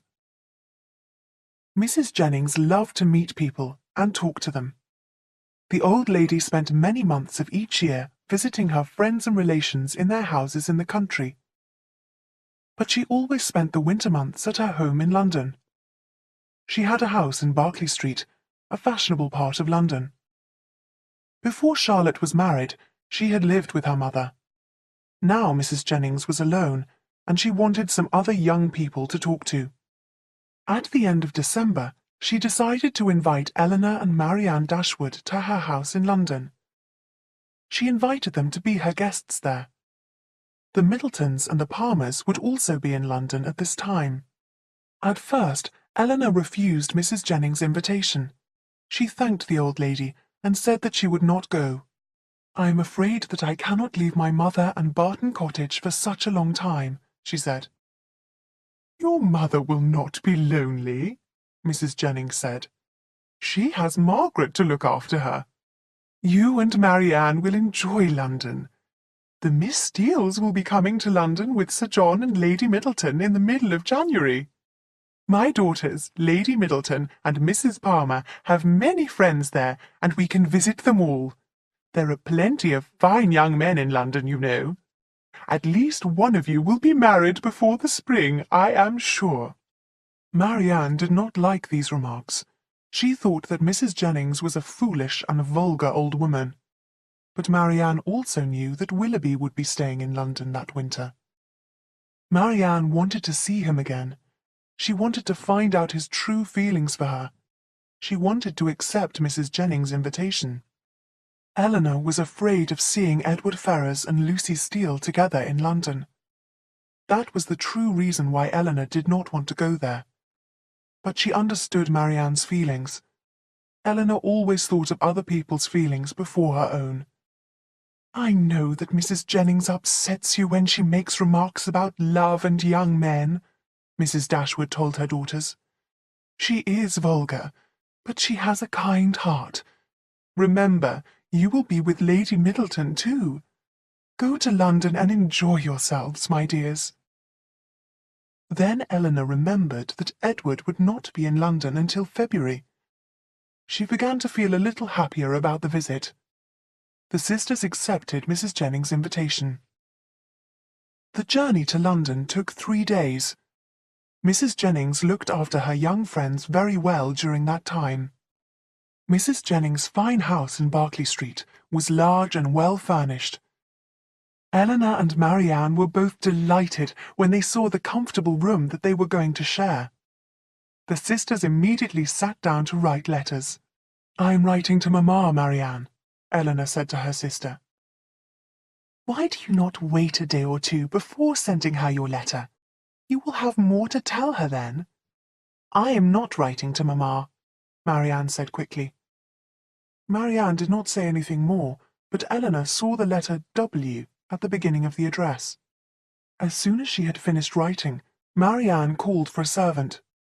She asked the servant to deliver her letter immediately. She said nothing more to Eleanor about the letter, but she was too excited to eat anything at dinner. Later in the afternoon, when the sisters were drinking tea, there was a loud knock on the front door of the house. Marianne jumped up from her chair. Her dark eyes were shining with happiness. "Oh, Eleanor, it is Willoughby!" she cried. "I know that it is." The sitting-room door opened. Marianne ran towards it and almost fell into the arms of the man who entered. But the visitor was not Willoughby. It was Colonel Brandon. As soon as Marianne saw who it was, her eyes filled with tears, and she ran from the room. "Is your sister ill?" Colonel Brandon asked. When Eleanor replied that Marianne had a headache, Colonel Brandon looked worried. The two friends began talking, but their conversation was short and uninteresting. They were both thinking of other things. Eleanor wanted to ask the Colonel about Willoughby, and Colonel Brandon could think of no one but Marianne.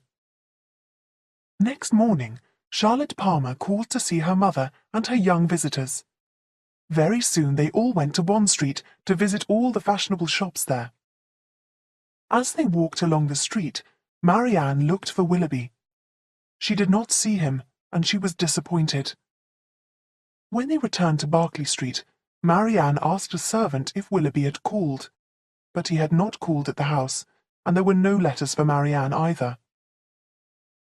"Why has he not replied to my letter?" said Marianne quietly. Eleanor did not understand what had happened to Willoughby. If Willoughby and Marianne were engaged, he should have called on Marianne at Mrs. Jennings' house, or he should have written to her. At breakfast the next morning, Mrs. Jennings said, "The weather is so fine that all the gentlemen must still be in the country. They will be enjoying themselves. They will be hunting. They will not come to London until it gets colder." These words made the sisters feel happier. Marianne was very happy to agree with this idea. "Of course, Willoughby has not arrived in London yet," she said to Eleanor. "But the weather is getting colder. Soon the ground will be hard and frozen with ice. Then the gentlemen will not be able to hunt with their dogs and horses. They will come to London, and I will see Willoughby again." Marianne was right. A few days later, more gentlemen came to London, and Willoughby arrived with them. He called at the house in Berkeley Street when Mrs. Jennings and the Dashwoods were out. His visiting card was on the table in the hall when they returned. Marianne picked up the card before Mrs. Jennings saw it. "Look, Eleanor! Willoughby called when we were out," Marianne cried. "I shall stay here tomorrow. I do not want to miss him again." So the next day Marianne stayed in the house, but Willoughby did not call again, and no letter came from him. Eleanor saw that her sister was very upset. "Are you expecting Willoughby to write to you?" Eleanor asked. "Yes. No. Perhaps," Marianne replied. She did not look at her sister. "You are not telling me everything, Marianne," Eleanor said quietly. "How can you say that to me?" Marianne cried. "You tell me nothing about yourself, nothing at all." "I have nothing to tell you," Eleanor replied. "Then neither have I," Marianne said with tears in her eyes. The Middletons had now arrived in London. Sir John at once invited a few young friends, including the Miss Dashwoods, to a dance at his house in Conduit Street. As soon as they arrived at the Middletons' house, Marianne looked around the drawing room. But Willoughby was not among the guests, and she was not interested in any of the other people there. As they were returning to Berkeley Street, Marianne said that she was very tired. "And we all know why you are tired, Miss Marianne," Mrs. Jennings said, laughing loudly. "You would not be tired if Willoughby had been there to dance with you. Why was Willoughby not there? He was invited. Sir John told me that himself." Marianne said nothing, but she looked very unhappy. Next morning, after breakfast, Marianne wrote another letter to Willoughby. Eleanor was now worried about her sister. Marianne was disappointed and unhappy. Eleanor decided to write to her mother and tell her what was happening. Was Marianne engaged to Willoughby or not? When Colonel Brandon called at midday, he talked to Eleanor about Marianne and Willoughby. "Everyone believes that Willoughby and your sister are engaged," Colonel Brandon told Eleanor sadly. "But that cannot be true," Eleanor cried. "I am Marianne's sister, and she has told me nothing. She has told no one in our family that she and Willoughby are to be married." "Mrs. Jennings, Mrs. Palmer, and the Middletons are all talking about it," the Colonel replied. "They believe that Willoughby has asked Marianne to marry him. And as I came in just now, your sister was giving a servant a letter. The letter was addressed to Willoughby." "Miss Dashwood," the Colonel went on quickly, "I must tell you that I have the strongest feelings for your sister. But if she loves Willoughby, I will say nothing to her. If they have made an arrangement, if they are engaged, I will say no more. Please tell me the truth." Eleanor did not know what to say to her friend. "Colonel Brandon, I am sure that my sister loves Willoughby," she said at last. "They write to each other. They must be engaged. So Willoughby must love Marianne too." When he heard these words, Colonel Brandon stood up. "Thank you, Miss Dashwood," he said. "I hope that your sister will be very happy. Willoughby is a very lucky man. I hope that he understands this. Please do not say anything about my visit and our conversation to anyone." And without another word, the Colonel bowed and left the house. 3 or 4 days passed. Willoughby did not call, and he did not write. Marianne became more and more unhappy. Then the Dashwood sisters were invited to a very big party at a friend of Lady Middleton's. Lady Middleton took Marianne and Eleanor with her in her carriage. The large house was in a fashionable part of London. It was full of people, and the crowded rooms were very hot.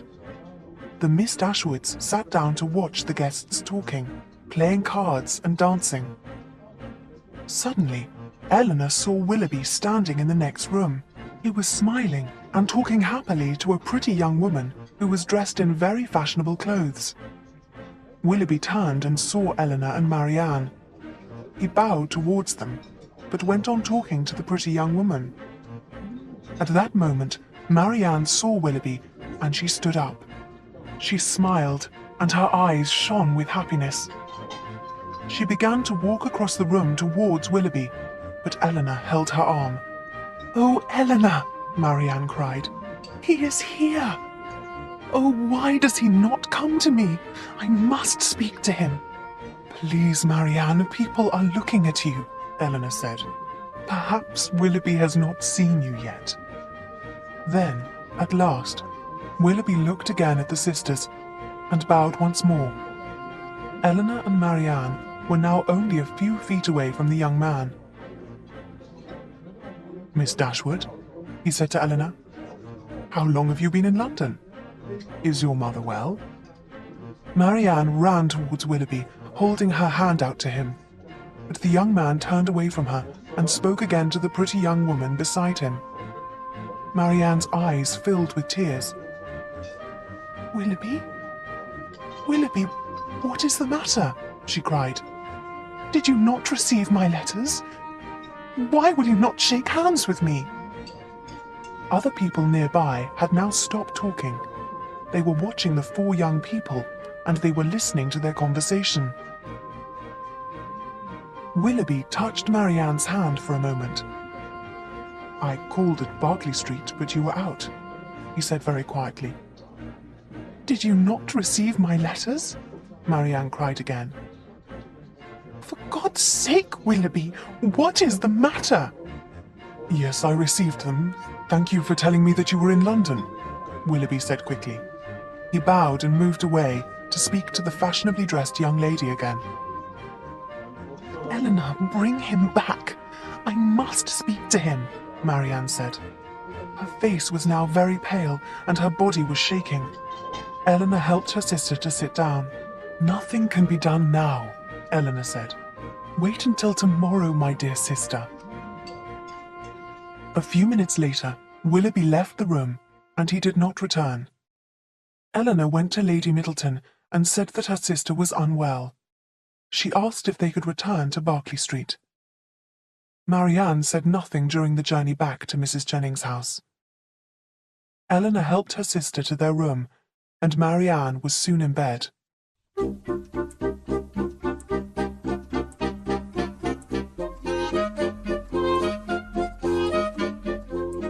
Chapter 8. Letters. The morning after the dance, Marianne got up very early, sat at a desk by the window, and began writing a letter to Willoughby.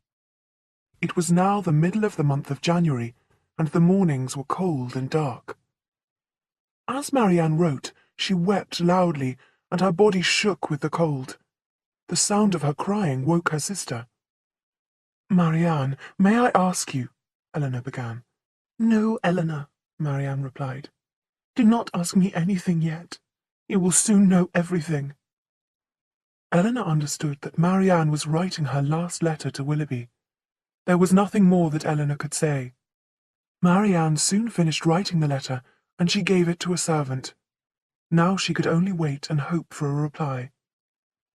Willoughby's letter arrived during breakfast. Marianne took it from the servant and ran quickly from the room. She wanted to read it alone. Mrs. Jennings laughed happily. "I have never seen a girl who is so much in love," the foolish old lady said. "I hope that Willoughby does not want a long engagement. When are they going to be married, Miss Dashwood?" "I am not sure that Marianne and Willoughby are engaged," Eleanor replied quickly. "They have not talked about marriage." Mrs. Jennings laughed again and shook her head. "How can you say that, Miss Dashwood?" she said. "Those two young people were in love from the first moment that they met. Everyone knows that Miss Marianne came to London to buy her wedding clothes." This is what Mrs. Jennings believed. She would not listen to any other ideas. Eleanor did not say anything more, but sat politely at the table. At last Mrs. Jennings finished eating her breakfast, and Eleanor ran upstairs to her sister. Marianne was lying on her bed, in their room, weeping loudly. There was a letter in her hand, and other letters lay on the bed beside her. When Marianne saw Eleanor, she put all the letters into her sister's hands, and then turned away. Eleanor opened Willoughby's letter and read it quickly. Bond Street, January. My dear Madam, I have just received your letter. You say that I have upset you by my behaviour and that I have treated you badly. I am sorry that you think this, and I apologize. I never wanted to upset you or your family, and I remember with pleasure our friendship at Barton. I am afraid that you misunderstood that friendship. My feelings were not as strong as yours. I was never in love with you. I have loved another lady for some time, and I shall soon be engaged to her. I am therefore doing what you asked. I am returning all your letters. I am also returning the lock of hair that you kindly gave me. Yours most sincerely, John Willoughby. It was a very cold, unkind letter, and every word had hurt poor Marianne very much. Eleanor read Willoughby's cruel words again and again. At first she was too angry to speak. She did not know what to say to her sister. Her eyes filled with tears.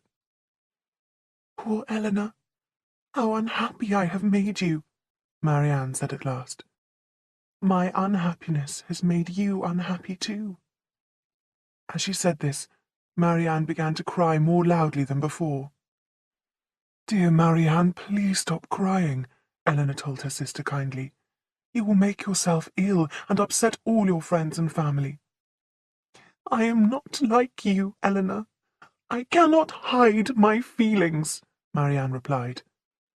"If you do not want to see my tears, please leave me alone. You cannot understand how I am feeling." "Sensible Eleanor," Marianne went on. "You have your Edward, and you can look forward to a life of happiness with him. I have lost my Willoughby forever." "I am not sure that Edward loves me," Eleanor said. "I have heard stories. I have been told—" "No, no," Marianne cried. "Edward loves you, only you. You cannot understand unhappiness like mine. I shall never be happy again. Never." "Please do not say that," Eleanor said quickly. "You have many good friends and a family that loves you. If your engagement had gone on any longer, things would have been much worse." "Engagement?" said Marianne. "There was no engagement." "But surely Willoughby told you that he loved you?" "Yes. Well, no, not exactly," Marianne said. "He never said the words, 'I love you,' but everything that he said and did made me believe that he loved me." "But you wrote to him, Marianne. If you were not engaged, that was very wrong." "No, it was not wrong. You must not say that, Eleanor. But I cannot talk to you about that now." Eleanor did not reply. She picked up the 3 letters that Marianne had written and began to read them. The first had been written on the day that they had arrived in London. Marianne had written Mrs. Jennings' address in Berkeley Street at the top of the letter. "I am sure that you will be surprised when you read this, Willoughby. I am in London. I am staying with Mrs. Jennings. I look forward to seeing you tomorrow. M.D." The second letter had been written after the Middletons' dance. "You called here the day before yesterday. I was out. I am so sorry that I did not see you.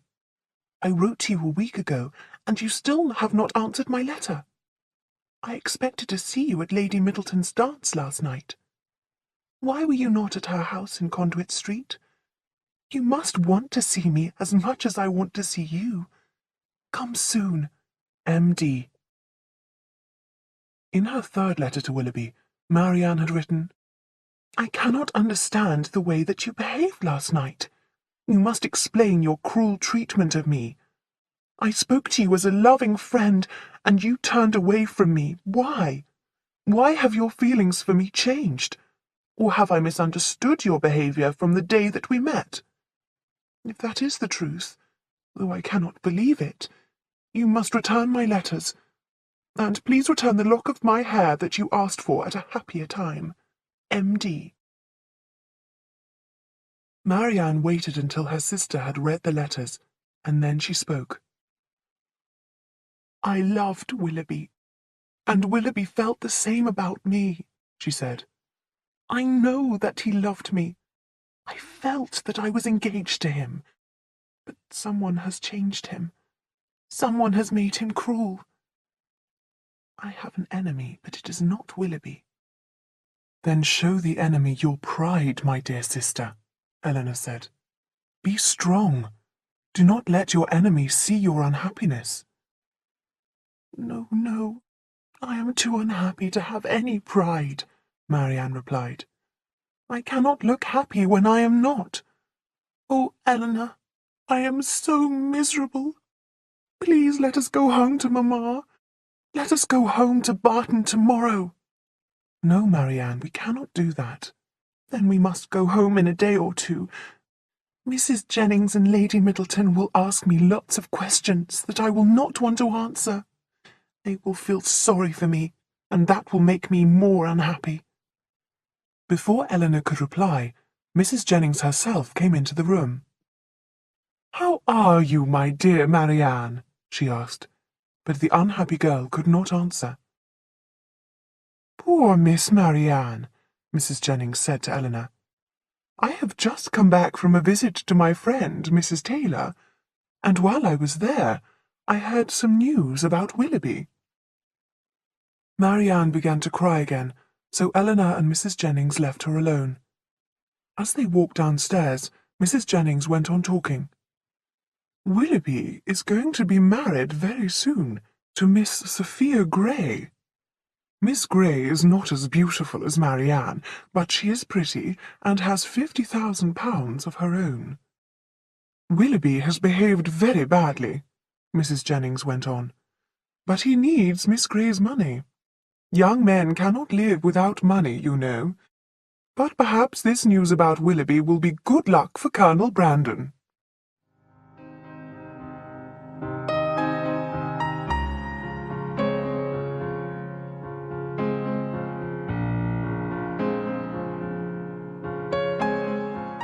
Chapter 9.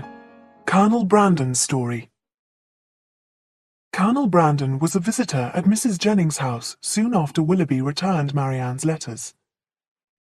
The first person who Brandon asked about was Marianne, but she did not come downstairs. She was too unhappy to speak to visitors. "Marianne is not well, and she is in bed," Eleanor told him. "Then I am afraid that the news I heard this morning may be true," said the Colonel in a worried voice. "You are talking about Mr. Willoughby's engagement to Miss Grey," Eleanor said very quietly. "Yes, I believe that they are to be married in a few weeks. How is your sister? What does she feel about the news?" the Colonel asked. "The news has upset her very much," Eleanor replied. "She wants to think well of Willoughby, but that is very difficult, of course." The Colonel did not answer, and he left the house soon afterwards. A day or two later, Colonel Brandon called again when Mrs. Jennings was out. After politely greeting the Colonel, Marianne apologized to him and went upstairs to her room. The Colonel and Eleanor were alone in the drawing-room. Colonel Brandon sat down beside her, and after a while he began to speak. "I am pleased that we can speak alone, Miss Dashwood," he said. "There is something that I want to tell you. It is about Willoughby.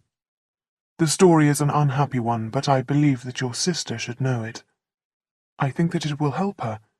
She will not want to hear the story from me, so I should like to tell it to you, Miss Dashwood."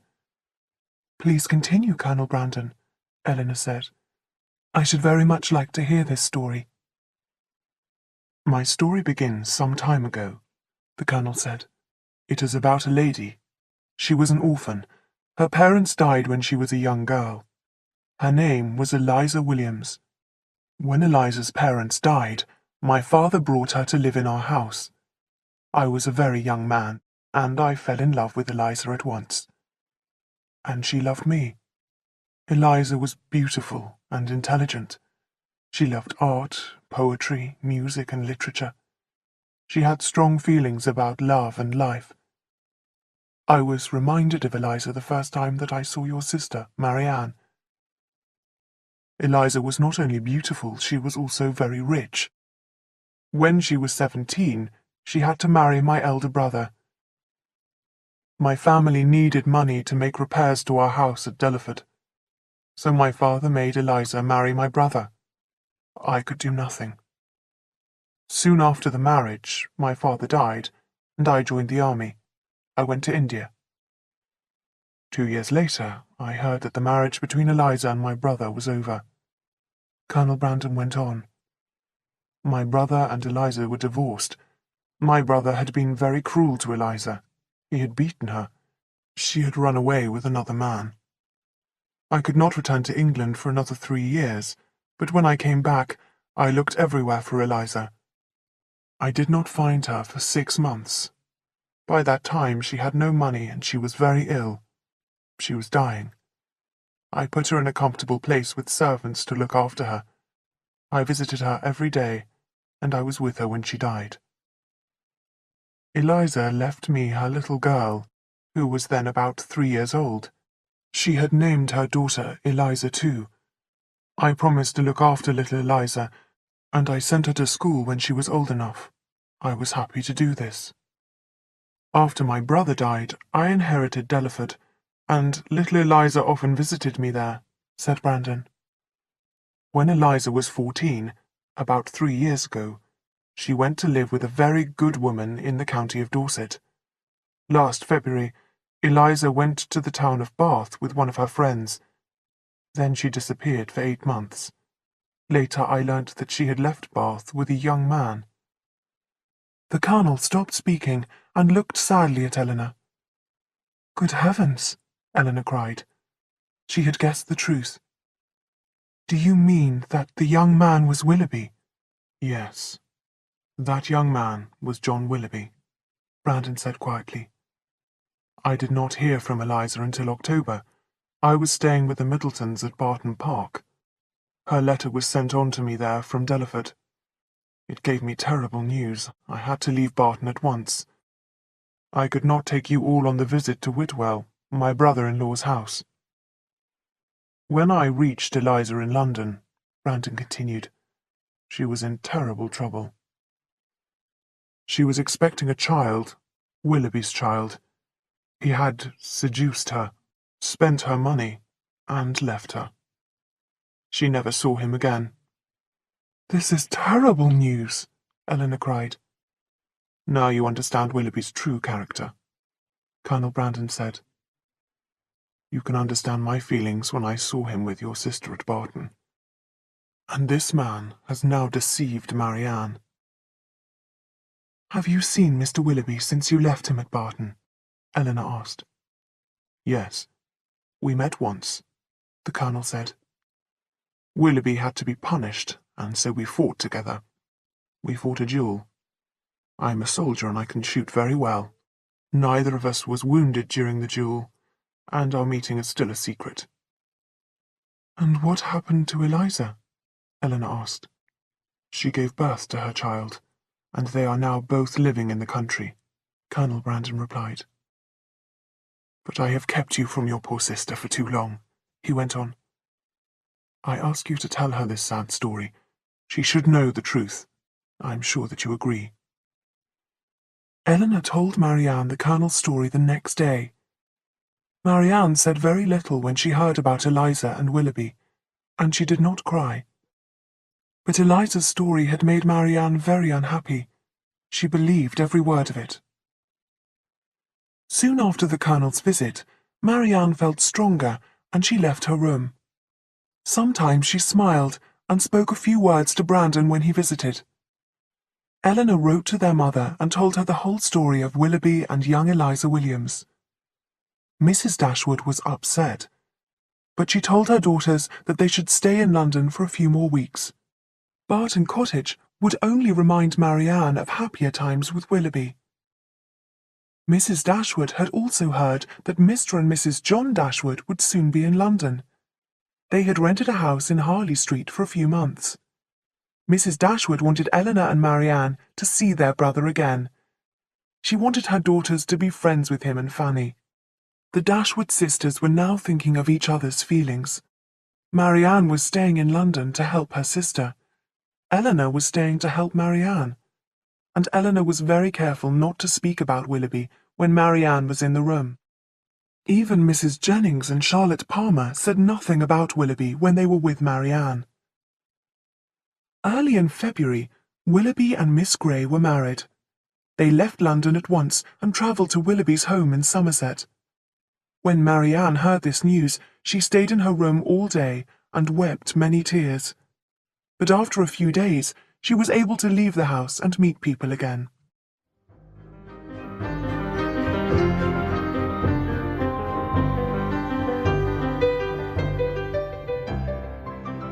Chapter 10. The Ferrers Family. Anne and Lucy Steele were now staying in London with the Middletons. Everyone except Eleanor was pleased to see them. The Steeles soon called on Mrs. Jennings at her house in Berkeley Street. When Lucy saw Eleanor there, she went up to her at once. "I am so pleased that you are still in London, Miss Dashwood," Lucy said with a sly smile. "You told me that you would only stay a month, but I knew that you would stay longer. And now that your brother is coming to London, you will not want to leave at all. Will you be staying with Mr. and Mrs. Dashwood when they arrive? No, I do not think so, Eleanor replied. Oh, I am sure that you will, Lucy cried. But you have been away from home such a long time. What does your mother think about that? Mrs. Jennings heard Lucy's remark and spoke immediately. Oh, the Miss Dashwood's visit has only just begun, the old lady said kindly. I want them to stay as my guests for as long as possible. I hear that Miss Marianne Dashwood has been ill, Lucy went on. What is the matter with her? Where is she? My sister has a headache today, and she is resting in our room, Eleanor replied quietly. Then we must go and see her, Anne Steele cried, and she began to walk quickly towards the door. Please let her rest, Eleanor said. Lucy frowned at her sister when she saw that Eleanor was angry. Anne Steele said nothing more. The following morning, Eleanor persuaded Marianne to go with her to Bond Street. Eleanor took some of her mother's jewellery that needed to be repaired. The small jeweller's shop was very crowded and busy, so the Miss Dashwoods sat down to wait. Eleanor noticed a handsome young man in the shop. He was talking to the jeweller. The young gentleman was about 23 years old, and he was dressed in fine, fashionable clothes. Eleanor had not seen the gentleman before, but his face reminded her of someone else. The young man spent a long time in the shop and bought several things. He did not speak to Eleanor and Marianne, but he looked at them before he left. Eleanor's business in the shop was over quickly. Just as the sisters were leaving, their brother, Mr. John Dashwood, came in. He bowed politely and seemed pleased to see them. Fanny and I have been in town for 2 days, but we have had no time to call on you, John told Eleanor and Marianne. We spent most of yesterday with Fanny's mother, Mrs. Ferrars, but I shall certainly call on Mrs. Jennings tomorrow. We should like to meet the Middletons, too. I believe that they have been good friends to you in Devon. Yes, they have, Eleanor replied. They have been very kind to us, and we often visit them here in London. I am very pleased to hear it, John Dashwood replied with a smile. The Middletons are very rich, and they are members of our family, too. Edward has told Fanny and me how kind the Middletons are. John Dashwood came to Berkeley Street the next day to call on Mrs. Jennings. Colonel Brandon was also visiting that morning. After staying for half an hour, John Dashwood asked Eleanor to introduce him to the Middletons. On the way to the Middletons' house, John asked his sister questions about the Colonel. Who is Colonel Brandon? He asked. I could see that he is a gentleman. Is he rich? He has a large house in Dorset, Eleanor replied, smiling. I am very pleased to hear it, her brother said. Eleanor, I congratulate you. You have done well. What do you mean, John? Eleanor asked in surprise. Well, Colonel Brandon is interested in you. He likes you, I am sure of it, John replied. Is Brandon rich? He has £2,000 a year, I believe, Eleanor said. Well, I wish that his fortune were bigger, sister, but you will have enough money and a good house to live in, too. You are wrong, brother, Eleanor said quickly. Colonel Brandon has no thought of marrying me. John Dashwood smiled. I know that you have little money, Eleanor, he said, but do not be worried by that. Try to catch the Colonel. No one else wants to marry you, we all know that. A marriage between you and Brandon will please everyone. I know that Mrs. Ferrars will be delighted to hear about it. If you and Edward are both married to suitable people, it will please her and everyone in your family. Is Mr. Edward Ferrars going to be married? Eleanor asked quickly. His mother certainly hopes so. She has found him a most suitable lady. Her name is Miss Morton. She is the daughter of a rich lord. She has £30,000 a year. If Edward marries Miss Morton, Mrs. Ferrars will give him £1,000 a year, John went on. Mrs. Ferrars is a very generous woman. She gave Fanny £200 yesterday to help with our expenses here in London. But you have plenty of money, brother, Eleanor replied. Perhaps, John said, but we have many expenses, both here and in the country. We have spent a lot of money to make Norland Park more comfortable, and there is a lot more work to be done. Eleanor could not think of a polite reply, and her brother went on talking, this time about Marianne. What is the matter with Marianne? John Dashwood asked. She used to be a very pretty girl. Fanny used to say that Marianne would make a better marriage than you. But your sister has changed so much. She looks quite ill. No one suitable will be interested in her now. Eleanor and her brother had now reached the Middletons' house in Conduit Street. Sir John and Lady Middleton were both at home, and John Dashwood was delighted to meet them. He believed that his sisters had done well to make friends with the Middletons and Mrs. Jennings. They were all important members of society, and they were very rich, and now they were his friends too. Fanny, Mrs. John Dashwood, soon called on the Middletons and Mrs. Jennings. Fanny and Lady Middleton were very much alike. They were interested in the same things: money, their position in society, and their children. They soon became good friends. Not long after this, Eleanor heard that Edward Ferrars had come to London with John and Fanny. He called twice at Mrs. Jennings' house, but each time that he visited, Eleanor was out. She was pleased that Edward had called, but she was happy not to have seen him. Mr. and Mrs. John Dashwood decided to give a dinner party at which the Middletons would be the most important guests. Eleanor and Marianne were invited, together with Mrs. Jennings and Colonel Brandon. Lucy Steele and her sister were staying with the Middletons, so, of course, they would be at the dinner party too. Fanny's mother, Mrs. Ferrars, was going to be another of the guests. Eleanor thought that Edward would be coming with his mother, but she was wrong. As soon as Lucy saw Eleanor, she was happy to tell her the reason why.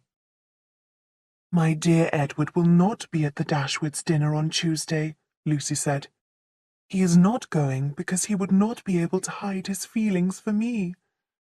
Oh, my dear Miss Dashwood, I shall be meeting Edward's mother for the first time. Mrs. Ferrars, the lady who will soon be my mother-in-law. How frightened I am!"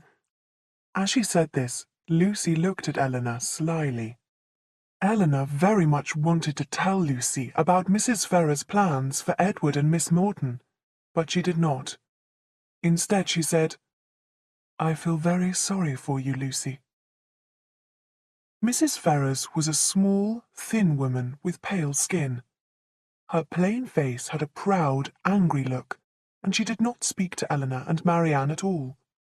But the old lady smiled at the Steele sisters. Mrs. Ferrars had no idea that Lucy was hoping to marry her eldest son. The Dashwoods gave their guests a fine dinner. There were many servants to serve the very best food and wine. The meal continued for many hours. Later in the evening, when all the guests were in the drawing-room, John Dashwood showed Colonel Brandon a very pretty pair of screens. "The pictures on the screens were painted by my sister Eleanor, and given to Fanny," John Dashwood said. "They are very well painted, do you not think?" The Colonel agreed, and the pieces of furniture were shown to the other guests. Mrs. Ferrars asked to see them, but when she was told that the screens were Eleanor's work, she would not look at them. Fanny was embarrassed by her mother's bad manners. "Do look at the screens, Mamma. They are very pretty," Fanny said. "Eleanor paints almost as well as Miss Morton. And Miss Morton paints very well indeed, as you know." "Miss Morton does everything well. She has the best teachers," Mrs. Ferrars said, frowning at Eleanor as she spoke. Marianne was very upset by Mrs. Ferrars' unkind words. "These screens were painted by my dear sister Eleanor," she said. "Who cares about Miss Morton's work, or Miss Morton? We all care about Miss Morton, Mrs. Ferrars said coldly and angrily. She is Lord Morton's daughter. Marianne's eyes filled with tears, and she walked across to her sister. Eleanor, dear, she said, do not let them make you unhappy. We both know how cruel people can be. Then Lady Middleton began to talk of other things, and the rest of the evening passed quietly. Lucy Steele called at Mrs. Jennings' house early the following morning. She immediately sat beside Eleanor. My dear friend, I have come to talk to you about my happiness, Lucy said. Mrs. Ferrars talked to me for some time yesterday evening. I think that she likes me. It is so important to my dear Edward and myself. Mrs. Ferrars was certainly polite to you, Eleanor replied. Polite? Lucy repeated. Mrs. Ferrars was more than polite to me. She was very kind, and your sister, Mrs. Dashwood, was very kind too. Neither Mrs. Ferrars nor Mrs. Dashwood have been told about your engagement, have they? Eleanor said. No, Lucy said, but it will not change their feelings towards me. Mrs. Ferrars is a very kind woman, and so is Mrs. Dashwood. Eleanor could not agree with this, so she did not reply. Are you ill, Miss Dashwood? Lucy asked with a smile. Is that why you are not answering me? I do hope that you are not ill. I need your friendship at this time. Next to Edward's love for me, your friendship is the greatest help to me. At that moment the drawing-room door opened, and a servant said, Mr. Ferrars. 2 seconds later, Edward Ferrars walked into the room. All three young people were embarrassed. Eleanor spoke first. She asked Edward to sit down and started to talk to him about their time in London. But Edward did not join in the conversation. He sat in silence. I am sure that Marianne would like to see you, Edward, Eleanor said at last. Let me go and find her. Eleanor walked upstairs very slowly. She wanted Edward and Lucy to have time to talk to each other. When Marianne heard that Edward had arrived, she was delighted. She ran downstairs into the drawing-room. Dear Edward, how happy I am to see you, she cried, smiling. She held out her hand to the young man. She smiled again, first at Edward and then at her sister. You look pale and tired, Miss Marianne, Edward said at last. Perhaps you are not happy in London. Oh, do not worry about me, Marianne cried. Eleanor is well, that is the important thing. We are both delighted to see you again, Edward. My sister and I shall be returning to Barton very soon. I hope that you will be able to go with us. That would be a great help. Lucy frowned angrily at these words, but she did not know what to say. Why were you not at the Middletons yesterday, Edward? Marianne asked the young man. I had another engagement, Edward said quietly. I had been invited to another place. It was an important invitation. Lucy smiled. Some young men keep engagements and others do not, she said, laughing. You know that, Marianne. Eleanor was very angry, but Marianne smiled at Lucy's cruel words. I know that Edward will never do or say anything that is unkind, Marianne said. He will always behave correctly. A few minutes later, Edward stood up and walked towards the door. My dear Edward, Marianne said to him very quietly, do not go. Lucy will soon be leaving. But Edward apologized and said that he could not stay longer. After a few minutes, Lucy went too. Marianne knew nothing about Edward and Lucy's secret engagement. Eleanor had promised Lucy that she would say nothing about it. She had to keep Lucy's secret.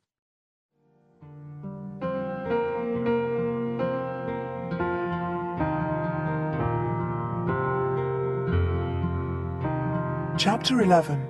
The Secret is Out. A few days later, Charlotte Palmer, Mrs. Jennings' younger daughter, gave birth to her first child, a son. Mrs. Jennings was delighted, and she now spent many hours each day with her daughter and new grandchild. When Sir John Middleton heard the news, he hurried to Mrs. Jennings' house in Berkeley Street. He had an invitation for the Miss Dashwoods. "My dear Miss Dashwood," he said to Eleanor, "you and your sister must not stay here by yourselves. While Mrs. Jennings is with Charlotte, you must spend every day with us in Conduit Street. Anne and Lucy will be pleased to see you, and so will Lady Middleton." Eleanor was too polite to refuse the invitation, but no one was happy with Sir John's idea, except Mrs. Jennings and Sir John himself. Mrs. Jennings thought that the Dashwood sisters and the Steele sisters were the best of friends. Sir John Middleton did not understand that his wife did not like Eleanor and Marianne Dashwood. Lady Middleton thought that the Dashwoods were too clever, and that they read too many books. She liked Anne and Lucy Steele because the sisters flattered her and her badly behaved children. Anne and Lucy Steele did not like the Miss Dashwoods because both Eleanor and Marianne were pretty and honest. The Dashwoods thought that the Miss Steeles were silly and vulgar. As usual, Eleanor was able to hide her feelings, and she was always polite to the Steeles. But Marianne could not hide her feelings easily. She always said what she thought, and now the four girls had to meet every day. One evening, at a party at the Middletons' house in Conduit Street, all four young women met Mr. Robert Ferrars. Eleanor recognized him immediately. He was the handsome young man whom she had seen in the jeweller's shop in Bond Street. Robert Ferrars was unlike his elder brother Edward. Robert was good-looking and confident. He was dressed in expensive, fashionable clothes, and he never stopped talking. He bowed to Eleanor, smiled, and began talking to her. "You know my elder brother Edward, I believe," he said with a laugh. "He visited you and your family in your little cottage in Devon. If I had enough money, I would buy a little cottage, but I should want to live much closer to London. My brother Edward likes the country, of course. He does not like meeting people, and I do. Edward and I are very different, Miss Dashwood." Eleanor agreed. "Yes, Edward is shy," Robert Ferrars continued. "It is our mother's fault that he is so uncomfortable when he meets strangers. She made a mistake when he was a boy. I have told her this many times. She sent Edward to a private tutor in Plymouth, but I went to Westminster School in London. At Westminster there were many students, and I had many friends," Robert went on. "I can talk to anyone, as you see. But poor Edward will sometimes sit silently for a whole evening. My brother is not confident. He cannot talk easily when there are large groups of people. He will never change now." Eleanor was very pleased to hear that, but she did not tell Robert. When John Dashwood saw Robert Ferrars talking to Eleanor, he had an idea. "Perhaps we should ask my sisters to stay with us for a time, my dear Fanny," John said to his wife. "It would help them to meet the best people while they are in London. What do you think, my dear?" Fanny did not like the idea at all. "My dear, I would ask them, of course, but I have decided to invite Anne and Lucy Steele to stay here with us for a few days," Fanny replied. "My mother is very fond of them, and dear little Harry loves them. We can invite your sisters at any time." As always, John Dashwood agreed with his wife, and the next day Fanny sent an invitation to Lucy Steele. Lucy showed Fanny's letter to Eleanor as soon as she received it. "This invitation makes me feel hopeful for the future," Lucy said. "Fanny is Edward's sister, and now she has invited me to stay in her house in Harley Street. I shall often meet Mrs. Ferrars there, and my dear Edward too, of course." Anne and Lucy Steele had flattered Lady Middleton, and now they flattered Mrs. John Dashwood. Fanny Dashwood was delighted with the Miss Steeles, and she hoped that they would stay as long as possible. 2 weeks after the birth of her son, Mrs. Palmer was well and strong again, so Mrs. Jennings no longer spent all her time at the Palmers' house in Hanover Square. Eleanor and Marianne were delighted to leave the Middletons' house and return to Mrs. Jennings' house in Berkeley Street, Lucy Steele was very happy in the Dashwoods' house in Harley Street. She was already thinking of Fanny Dashwood as her sister-in-law, as well as her friend, but things did not happen as she had hoped.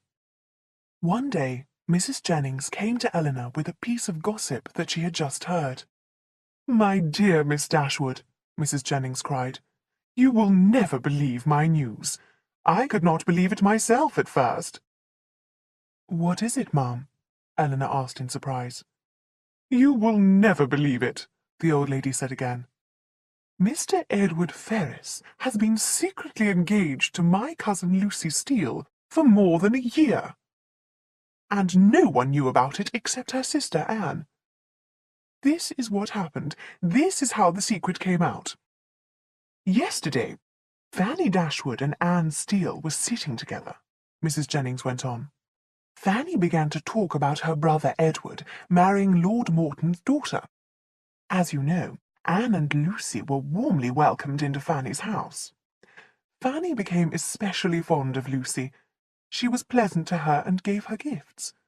Perhaps Anne thought that she had to tell Fanny the truth about Edward and Lucy, so the foolish young woman told Fanny Dashwood about Lucy's secret.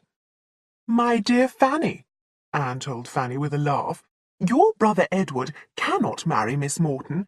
He is already engaged to my sister Lucy. I know how happy you will be to hear their secret now that we are all friends." When Fanny heard the news, she began crying and screaming at Anne. Everyone in the house could hear her, Mrs. Jennings continued. John Dashwood hurried into the room, and then Lucy ran in. Fanny saw Lucy and began screaming at her. She called Lucy wicked and sly, and told her and her sister to leave the house at once. Lucy nearly fainted, and Anne wept loudly. But Fanny would not take back her words. Anne and Lucy Steele were out of the house in less than an hour. John Dashwood sent for the doctor, and then he sent for his mother-in-law, Mrs. Ferrars. "I feel sorry for Edward and Lucy," the kind-hearted Mrs. Jennings said. "Mrs. Ferrars thinks far too much about herself and about money. If Edward and Lucy are in love, is it wrong that they should marry?" As she heard Mrs. Jennings tell this story, Eleanor felt very sorry for Edward too, but she did not feel sorry for Lucy. Eleanor believed that Edward would marry Lucy, although his mother did not want this to happen. Eleanor decided that Marianne had to hear the news at once, but she had to hear it from Eleanor herself. At first, when she heard Eleanor's story, Marianne thought that Edward was as cruel as Willoughby. But a few seconds later she changed her mind. Marianne had always liked Edward. She believed that he loved Eleanor, and she knew that Eleanor loved him.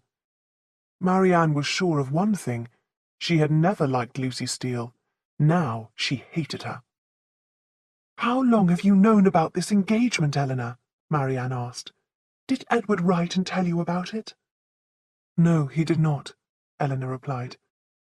"Lucy told me when we were all at Barton. She told me about it 4 months ago. She made me promise to keep the engagement a secret, and I did." "You have known about this engagement for 4 months?" Marianne repeated in surprise.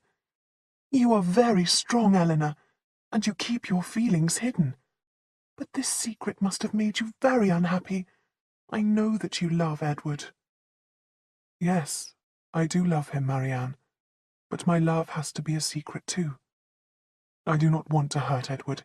He will behave like a gentleman, I am sure. He will marry Lucy. He made a promise to her before he met me. Edward and Lucy may have a happy life together, I do not know. I do know that I have been very unhappy for the past 4 months. "Oh, Eleanor, I have been selfish," Marianne cried. "All these months you have been helping me, and I should have been helping you. I am a bad sister. I have been thinking only about myself, and I am sorry." The sisters agreed to say nothing about their feelings to anyone. They found that very difficult when their brother came to see them the next morning. "Sisters, you have heard the terrible news, I am sure," John began. "My dear wife is still feeling very ill, but please do not worry. The doctor says that she will be better very soon." Mrs. Ferrars is very upset and she is very angry with Edward. John Dashwood went on. My mother-in-law wished Edward to marry a rich woman from a good family. She had found a suitable young woman, Miss Morton. Miss Morton is very rich, as you know. As soon as she heard about the secret engagement, Mrs. Ferrars sent for Edward at once. When he reached her house in Park Street, she told him to end his engagement to Lucy Steele, but he refused to do this. Mrs. Ferrars first offered Edward money, then she said that she would take all his money away, but Edward would not change his mind. "Who can believe it?" Marianne said, but her brother did not understand her. "Your surprise at Edward's behaviour is quite correct," John Dashwood said. "I think that Edward Ferrars has behaved very well," Mrs. Jennings said. "My cousin Lucy Steele is a good girl who should marry a good husband. Edward has thought of Lucy's feelings, and he has behaved like an honest man." "An honest man?" John Dashwood repeated. "No, Edward has not behaved honestly. He has made an unsuitable engagement, and he kept this a secret. Now he has refused to obey his mother. But Edward will wish that he had not behaved in this way," John Dashwood went on. "Mrs. Ferrars has sent him away. Her younger son Robert is now her heir, and he will inherit all her money. Edward will have nothing. I feel sorry for him, but it is his own fault." After John Dashwood had left her house, Mrs. Jennings had many things to say to her young friends about the news. They were all very sorry for Edward, and they thought that Mrs. Ferrars had behaved very badly. A few days later, Mrs. Jennings and Eleanor were walking together in a London park when they saw a young woman walking towards them. "Look, there is Miss Steele," Mrs. Jennings said to Eleanor. "Go and talk to her. She is sure to tell you everything about Edward and Lucy."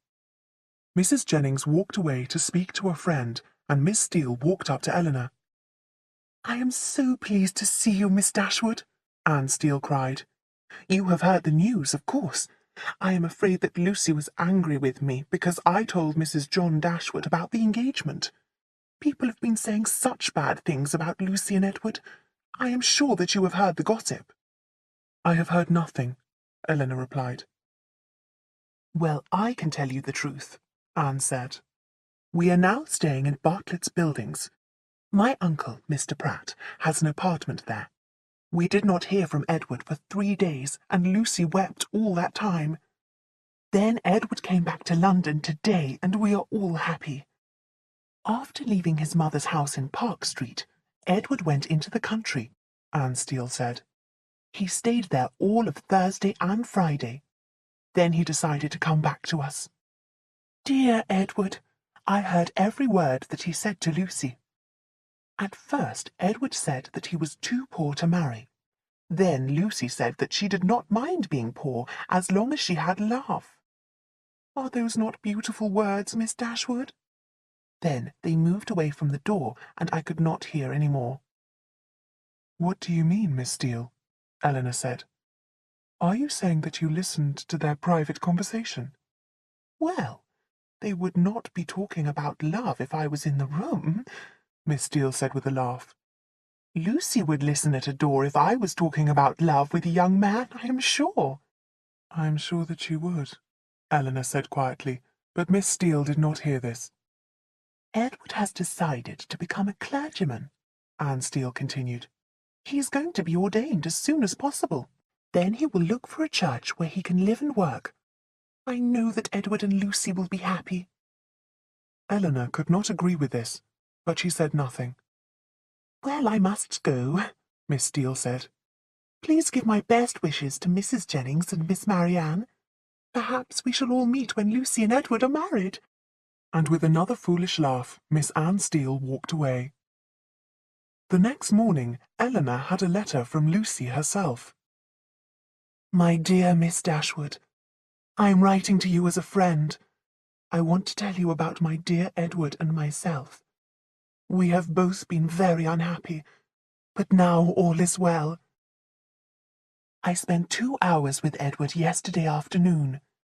He is not afraid of his mother's anger, because he has my love. We will have love, but no money, Before we can marry, Edward must be ordained and find a church to work in. My dear friend, can you, Mrs. Jennings, your brother John, or Mr. Palmer help Edward? If you know a suitable church where he can be a clergyman, we could live happily forever. I must end this letter now. Please give my best wishes to dear Mrs. Jennings. I hope that she will come and see me soon.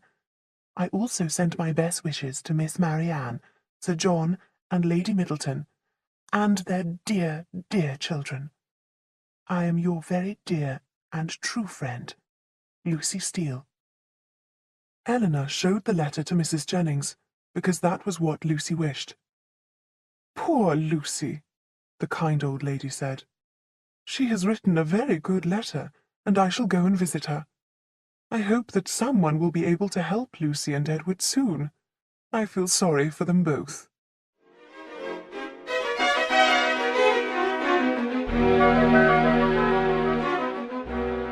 Chapter 12. Colonel Brandon offers his help. It was now the beginning of March, and the Miss Dashwoods had been in London for more than 2 months. Marianne wished for the peace and quiet of Barton, and now Eleanor wanted to go home too. Their journey would take several days. Eleanor began to think carefully about where they would stay when they stopped each evening. Then Mrs. Jennings had an idea which would make the journey easier for the sisters. At the end of March, Thomas and Charlotte Palmer and their son were going to return to Cleveland, their house in the county of Somerset. Mrs. Jennings suggested that Eleanor and Marianne could travel with the Palmers and stay at Cleveland for a few days on their way home. At first, this idea upset Marianne very much. Cleveland is in Somerset. I cannot go there, she said. It is the county where Willoughby has his home. Remember, I looked forward to living there with him. No, Eleanor, I cannot go there. But Cleveland is not near Combe Magna, Willoughby's house, Eleanor said. The Palmer's house is in another part of Somerset. Our journey will be much easier if we stay with the Palmers and rest at their home before we continue on to Barton. If we travel with them, we will be at home with Mamma in about 3 weeks. Marianne wanted to see her mother very much, so she soon agreed with the plan. Mrs. Jennings had become very fond of Eleanor and Marianne, and she told Colonel Brandon this the following day. Ah, Colonel, I do not know what we shall all do without the Miss Dashwoods, she said.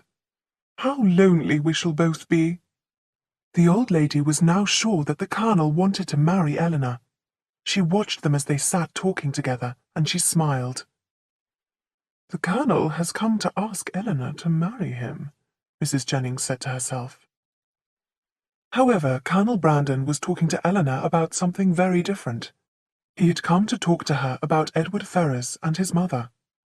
Mrs. Ferrars has behaved very badly towards Edward and Lucy, the Colonel said. I have met Mr. Ferrars, and I like him. I know that he is your friend too. I have heard that he is going to be ordained. If that is true, I can help him. I can offer Mr. Ferrars a position as the curate in the church at Delaford. The curate's house beside the church is small, and Mr. Ferrars will not earn more than £200 a year, but if he wants the position, he can have it. Perhaps you would tell him, Miss Dashwood. Eleanor was delighted and thanked the Colonel for his kindness. I am sure that Mr. Ferrars will accept your offer, she said. He will not disappoint you. He is a good and honest young man. When he is married, the curate's house will be big enough for him and his wife, I am sure. The Colonel was surprised. Mr. Ferrars is to be married, he said. I'm afraid that the curate's house at Delaford is not big enough for a married man. He will have to find a larger house. A marriage would not be possible for some time. As the Colonel stood up to leave, Mrs. Jennings came into the drawing-room. She heard his last words with some surprise. Why is the Colonel not getting married at once? The old lady thought. She decided to find out the truth from Eleanor. Well, Miss Dashwood, Mrs. Jennings said after the Colonel had left the house. I know what you and the Colonel were talking about, and I'm very happy to hear your news. Thank you, Mum, Eleanor replied. The Colonel is very kind, and he has surprised me very much. Mrs. Jennings laughed. I am not surprised at all, she said, and your friends will not be surprised either when I tell them your good news. Please do not talk about it to anyone, Mum, Eleanor said quickly. I must write to Mr. Ferrars first. I'm going to do that now. And she went to a desk in the corner of the room. Oh, I see, Mrs. Jennings said quietly to herself. Mr. Ferrars must be ordained first. Eleanor and Brandon want him to perform their marriage ceremony. And so the old lady hurried out of the house to pass on this piece of gossip to all her friends.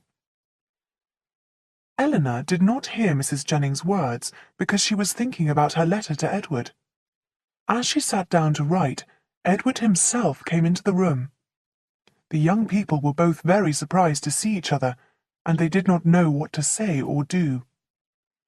Edward sat in a chair and looked down at his hands. He was silent for several minutes before he began to speak. I apologize. You were busy. You were writing letters, Edward said. I'm sorry. I met Mrs. Jennings as I came in. She said that you had something important to tell me. I was just writing to you. I have some good news, Eleanor said with a smile. Colonel Brandon was here earlier. He has heard that you are being ordained. He wants to help you. He is offering you the position of a curate in Delaford. Colonel Brandon wants to help me, Edward said.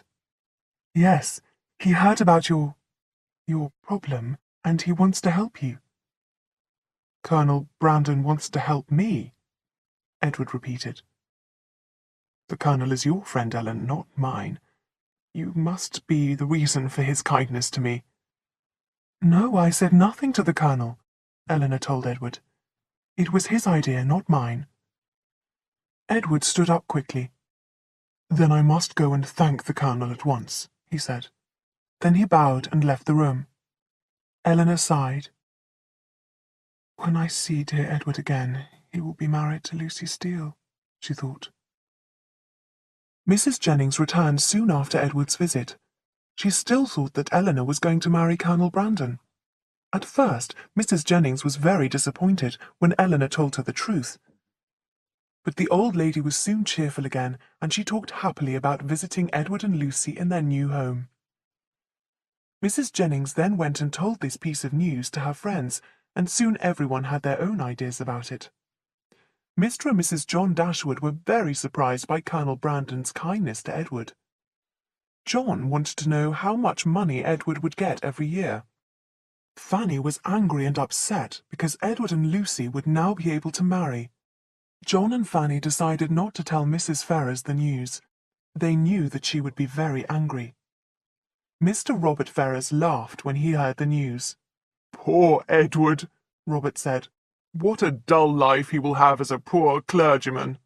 And he will be married to Lucy Steele, too. How can they be happy without money? No one will want to know them now.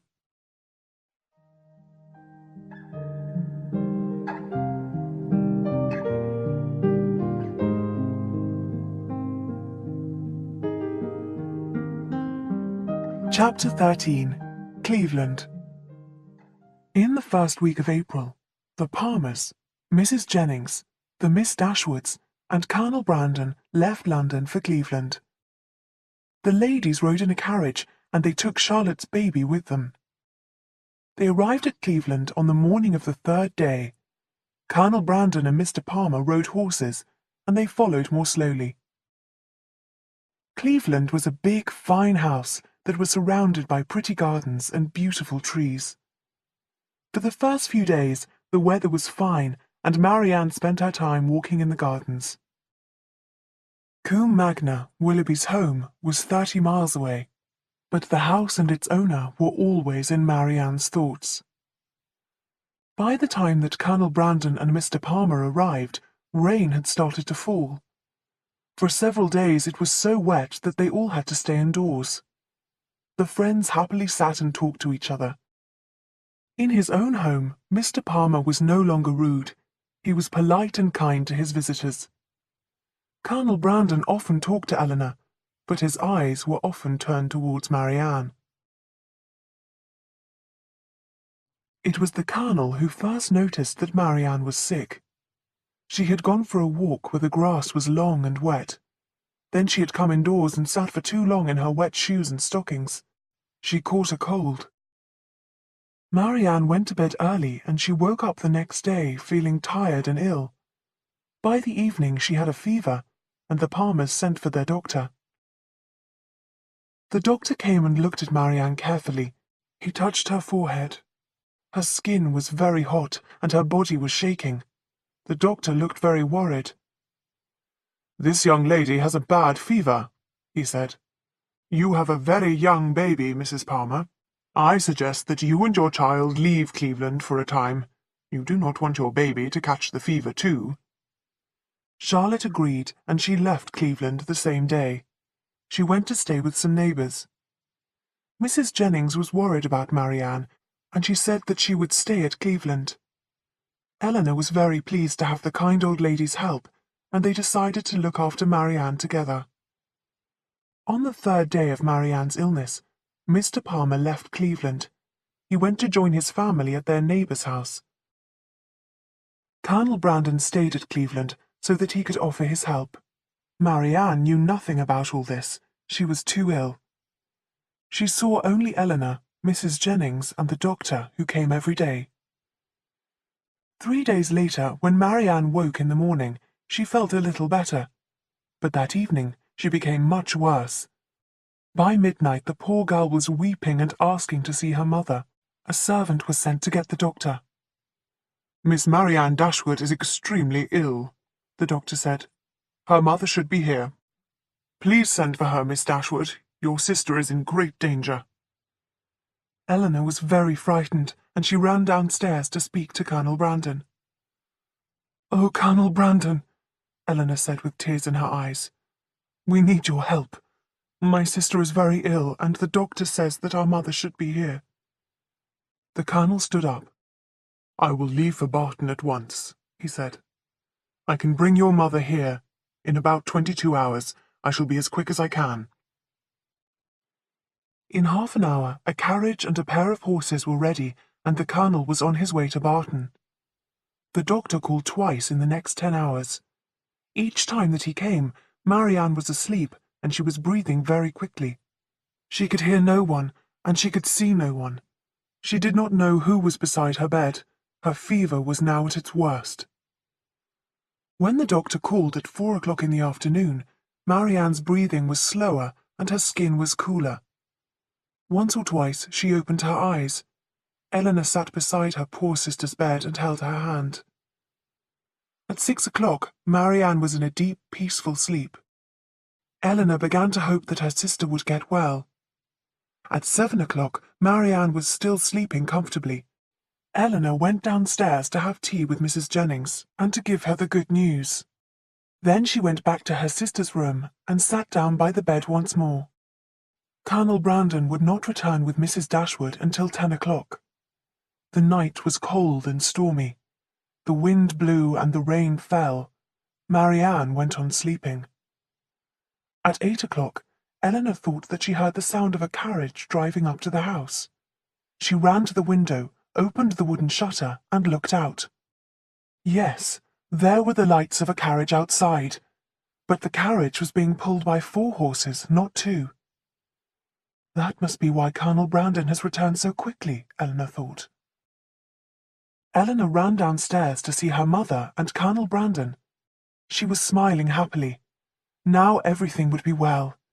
She heard someone walking from the hallway to the drawing room. Eleanor opened the door of the drawing room and ran in. But her mother and Colonel Brandon were not standing in the room. It was Willoughby. Eleanor stopped. Her face became pale with shock. She had already turned back to the door when Willoughby spoke.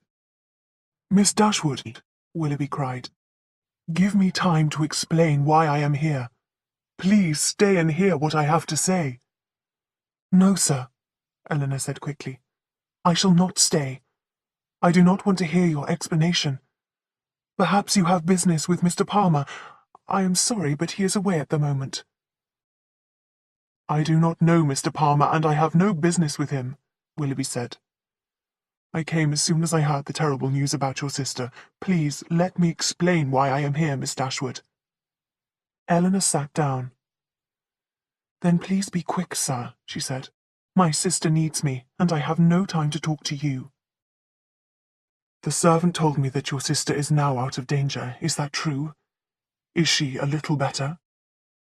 For God's sake, tell me if that is true or not, Willoughby cried.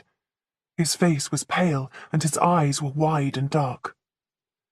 We hope that it is true, Eleanor said quietly. Willoughby stood up and began to walk about the room. Then he stopped and turned towards Eleanor. Tell me, Miss Dashwood, he said. What do you think about me? Am I bad or stupid? He laughed suddenly. His face had now become red. Willoughby was speaking very strangely.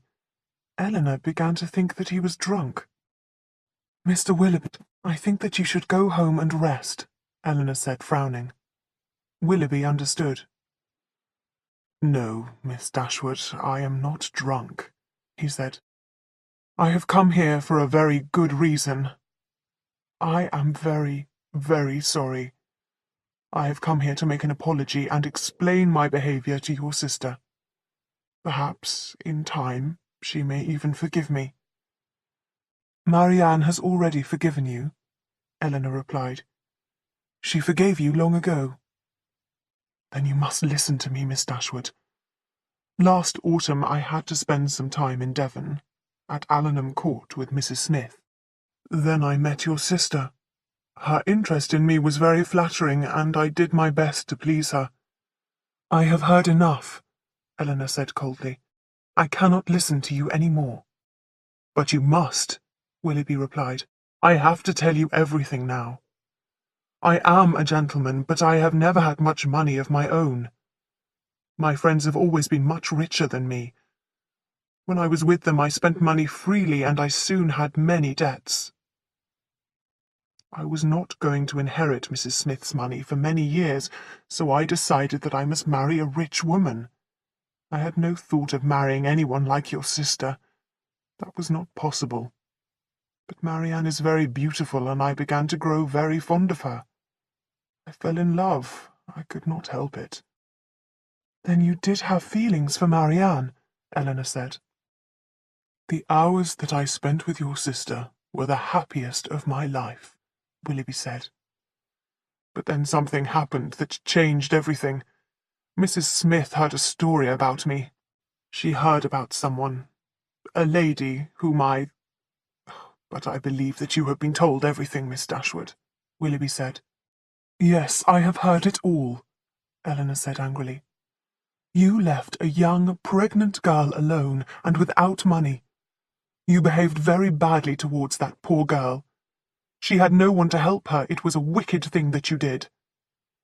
Remember who told you that story, Willoughby cried. Colonel Brandon is no friend of mine. You should be ashamed, Eleanor answered. You treated that girl badly, and you treated my sister badly too. You deceived them. You flattered them and made them love you. Marianne loved you, and she believed your flattery. By then Eliza Williams had no hope and no friends. You knew that, but you did nothing to help her.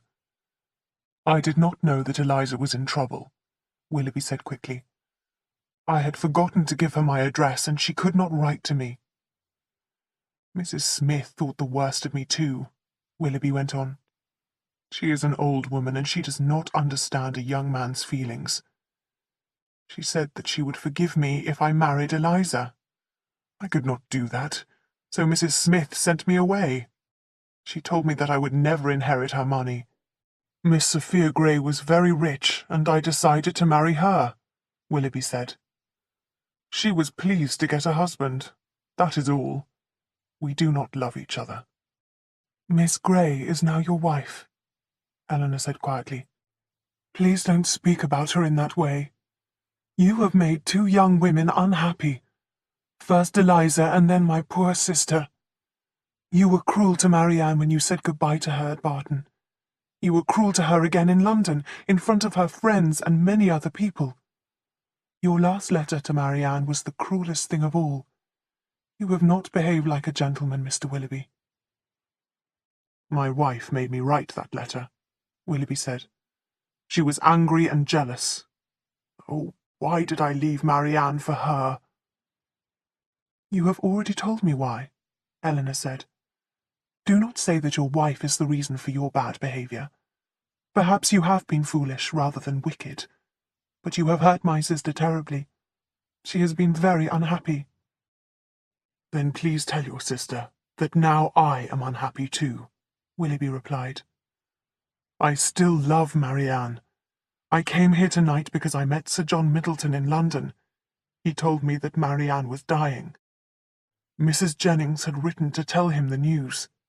You must tell Marianne everything that I have told you tonight. Willoughby stopped speaking and turned away. He looked so unhappy that Eleanor felt sorry for him.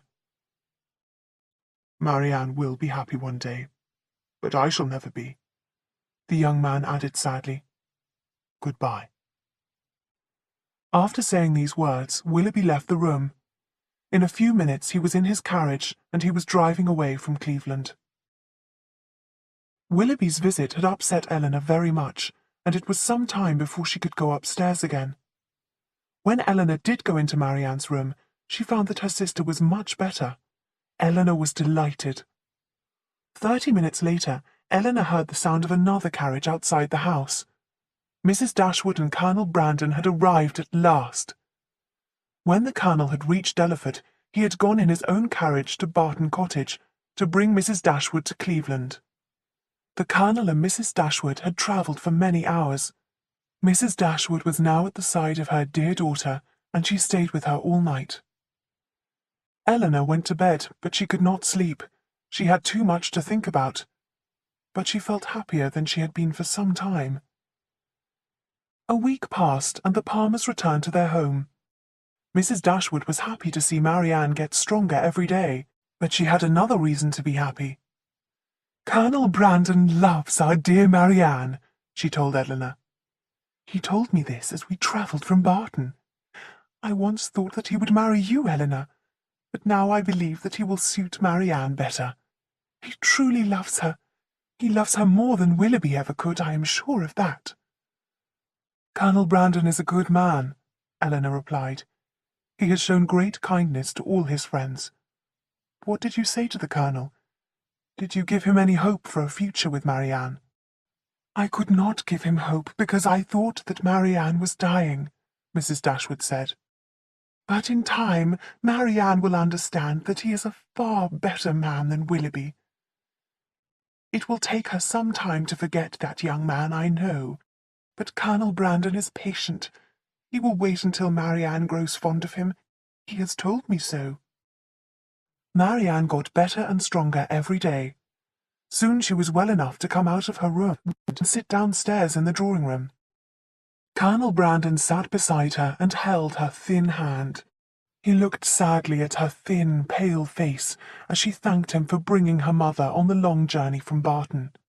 A few days later, Mrs. Dashwood said that Marianne was strong enough to leave Cleveland. The Dashwoods thanked the Palmers and Mrs. Jennings for all their kind help. Then they travelled home to Barton Cottage in the Colonel's carriage, and Colonel Brandon rode back to Delaford on his horse.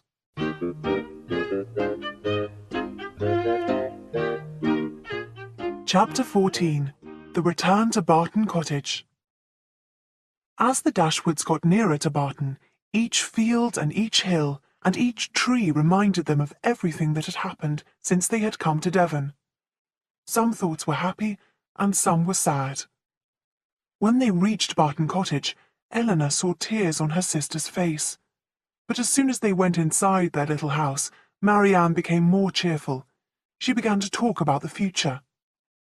When I am stronger and the weather is better, we will all go on long walks, Marianne told her sisters. I am going to make good use of my time. I will study. I will play the piano every day. I will read more too. I know that I can borrow books from Colonel Brandon's library at Delaford." Eleanor smiled at her sister's words. She was pleased that Marianne was so much happier. Then Eleanor remembered that she must soon tell Marianne about Willoughby's visit to Cleveland. She wanted to wait until Marianne was stronger, but a few days later Eleanor's chance came. The two girls were walking slowly up the hill behind the cottage when Marianne stopped. She looked at the ground. "That is the place where I fell," Marianne said. "It is the place where I first saw Willoughby." Marianne was silent for a moment, and then she went on. "I can say his name without weeping now," she said. "My feelings for him are very different. But is Willoughby wicked, Eleanor? I wish that I knew. I behaved badly too. I understand that now. I have been very selfish. I have thought only about myself and my own feelings, but I think that I have changed now. Has Willoughby changed too? I shall never know." This was Eleanor's chance. Very kindly and carefully, she began to tell her sister about Willoughby's visit to Cleveland. She told Marianne that Willoughby apologized for the way that he had treated her, and he was sorry that he had hurt her. Marianne listened in silence. Tears ran down her face.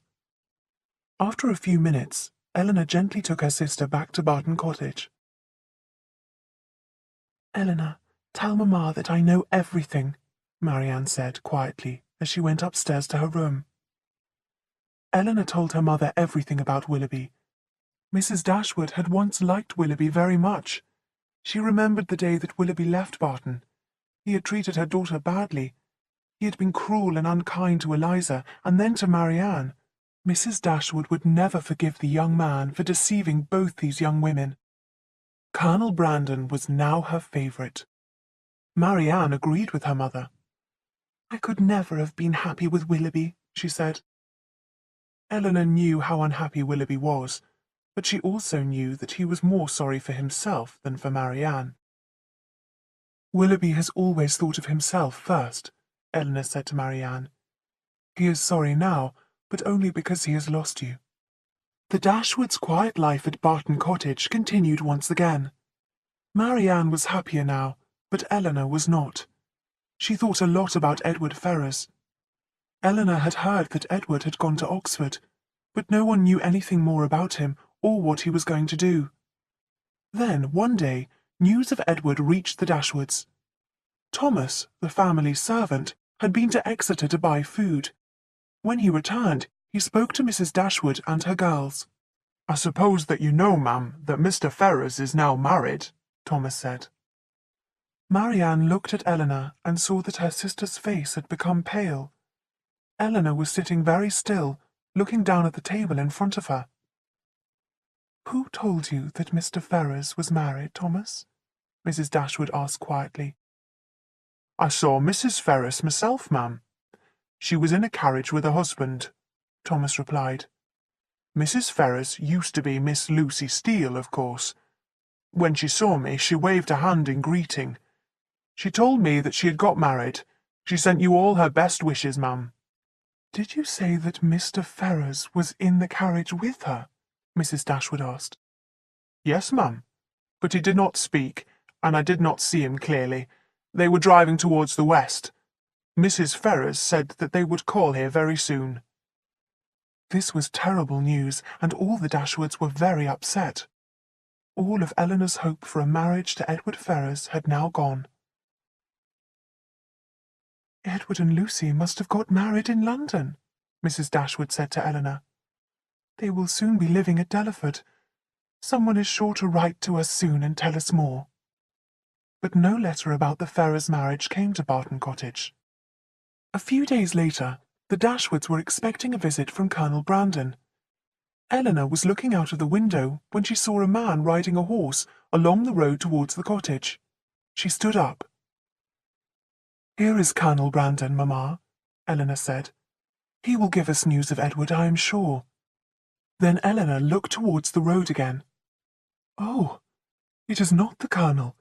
It is Edward himself," she cried. Her face suddenly became very pale, She looked towards her mother, Margaret and Marianne, but no one spoke. They all waited in silence as Edward got off his horse, walked up the path, and came into the house.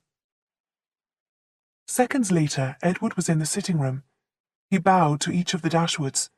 His face was as pale as Eleanor's, and he looked very uncomfortable. He was holding his hat and gloves and turning them over again and again. Mrs. Dashwood stood up and held out her hand to the young man. "We must give you our best wishes, Edward," Mrs. Dashwood said. Edward said something in reply, but he spoke so quietly that no one could understand him. There was silence, and then Eleanor said something about the weather. There was silence again. "Is Mrs. Ferrars in Plymouth?" Eleanor asked Edward at last. Edward looked surprised at her question. "No, my mother is in London," he replied. "I was speaking about Mrs. Edward Ferrars," Eleanor said quietly. She could not look at Edward's face. The young man looked more surprised than before. "Perhaps you mean my brother has... You must mean Mrs. Robert Ferrars," he said at last. "Mrs. Robert Ferrars," said Mrs. Dashwood and Marianne together. Eleanor did not speak, but she now looked at Edward's face. He stood up and walked towards the window before he answered. "You may not have heard the news," he said. "My brother Robert has married Miss Lucy Steele. They are now in the town of Dawlish. They are on their honeymoon." Eleanor turned quickly and ran from the room.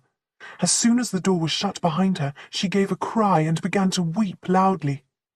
Eleanor's tears were tears of happiness, and she did not stop crying for a very long time. Edward went back to his seat and sat there in silence. Mrs. Dashwood asked him several questions, but he did not answer. At last, without saying a word, he stood up, bowed, and left the room. He hurried from the cottage and began to walk quickly towards the village. A short time later, Edward returned to Barton Cottage, and he found Eleanor alone in the sitting-room. "I came to Barton to see you, my dearest Eleanor," Edward said.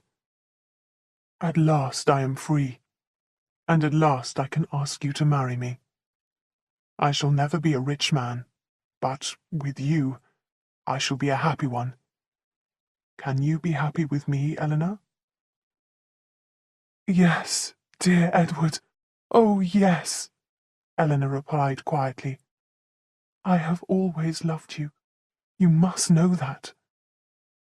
So by the afternoon, Eleanor and Edward were engaged, and the Dashwoods of Barton Cottage were happier than they had ever been before.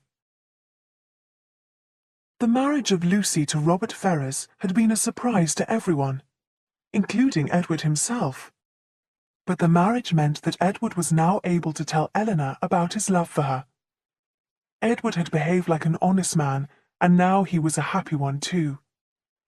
Eleanor could at last show her true feelings for her dear Edward, and the Dashwoods happily welcomed Edward into their family. Lucy had written a letter to Edward after her marriage to his brother. Edward showed the letter to Eleanor. "Dear Sir, when I understood that you no longer loved me, I felt that I was free.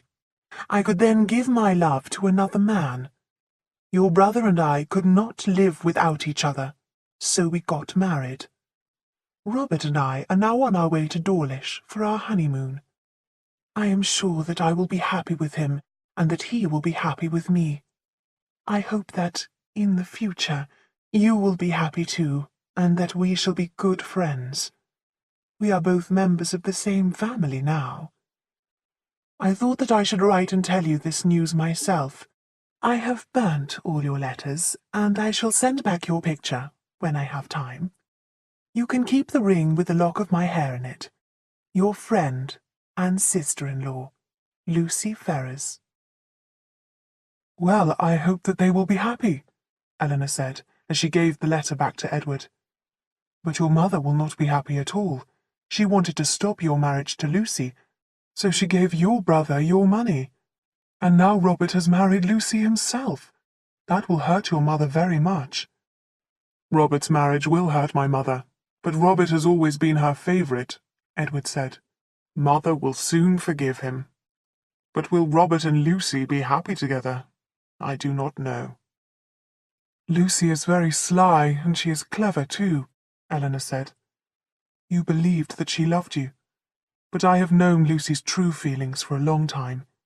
She wanted to marry a man from a good family. That was the most important thing for her. I was 19 years old when I first met Lucy Steele and became engaged to her, Edward said. I soon found out that I did not love her, but I thought that it was wrong to end the engagement. I was poor, and I thought that Lucy was honest when she said that she loved me. Any girl is happy to be engaged, Eleanor said with a smile. Your mother was very angry when she found out about your secret engagement, but Lucy hoped that she would forgive you and give you money. Eleanor, I admired you from the first time that I saw you at Norland, Edward said, but I thought that my feelings were friendship, not love. By the time that I understood the truth, it was too late. I hurt you, and made myself unhappy too. Eleanor smiled. That unhappy time is past, my dear Edward, she said. Now we must begin to think about our own future. Edward stayed at Barton Cottage as a welcome guest. He was delighted to hear that Colonel Brandon was coming to stay at Barton Park. Edward had not yet been to Delaford. He thanked the Colonel again for giving him the position of curate at Delaford. During Edward's stay, Colonel Brandon visited the cottage every day, and the two gentlemen were soon good friends. Eleanor and Edward now began to think of how much money they would have when they were married. It was not much. Edward had £2,000 of his own, and Eleanor had £1,000. Edward would receive £200 a year for his work at the church at Delaford. 2 letters arrived at Barton Cottage. They had both been written in London. One letter was from Mrs. Jennings, and the other was from John Dashwood. They both gave the news about Lucy Steele's marriage to Robert Ferrars. Mrs. Jennings had written, Poor Edward Ferrars! He has now gone to Oxford alone, and he is very unhappy. Lucy Steele was sly. No one knew anything about her marriage to Robert Ferrars, not even her sister Anne. Lucy borrowed all of Anne's money to buy wedding clothes. Then she left Anne alone in London. Perhaps you can invite Edward to Barton. Then gentle and kind Miss Marianne will be able to comfort him. John Dashwood's letter was longer, and it was all about the feelings of Mrs. Ferrars and of John's wife Fanny. John had written, Mrs. Ferrars and my dear Fanny are both very upset by the news of Robert's marriage. Mrs. Ferrars is very angry. She says that she never wants to hear the names of Robert or Lucy ever again. Poor Fanny has wept all day for Mrs. Ferrars' unhappiness and her own. No one has heard any news from Edward, but we think that he is still in Oxford. I will write to him there. I will tell him to write to his sister Fanny. He should apologize for his bad behaviour in the past. Fanny could then show the letter to her mother. We all know how kind dear Mrs. Ferrars is, and how she wants to be friends with both her sons. If Edward writes to Fanny now, it might help him in the future. Eleanor showed John Dashwood's letter to Edward. She thought that Edward should write to his sister. But I am not sorry for my behaviour, Edward said. I am going to marry you, and I am not sorry about that at all. But perhaps you could say that you are sorry about your first engagement, Eleanor said, and then you could tell Fanny about your second engagement. In this way, your mother will know that we are to be married. Edward thought about this suggestion. He decided to go to London and speak to his mother himself. A little later, Colonel Brandon and Edward Ferrars left Barton together. They went first to Delaford to see the house where Edward was going to live when he became the curate. They made plans for some extra rooms to be built. Then Edward travelled to London to see his mother and his sister.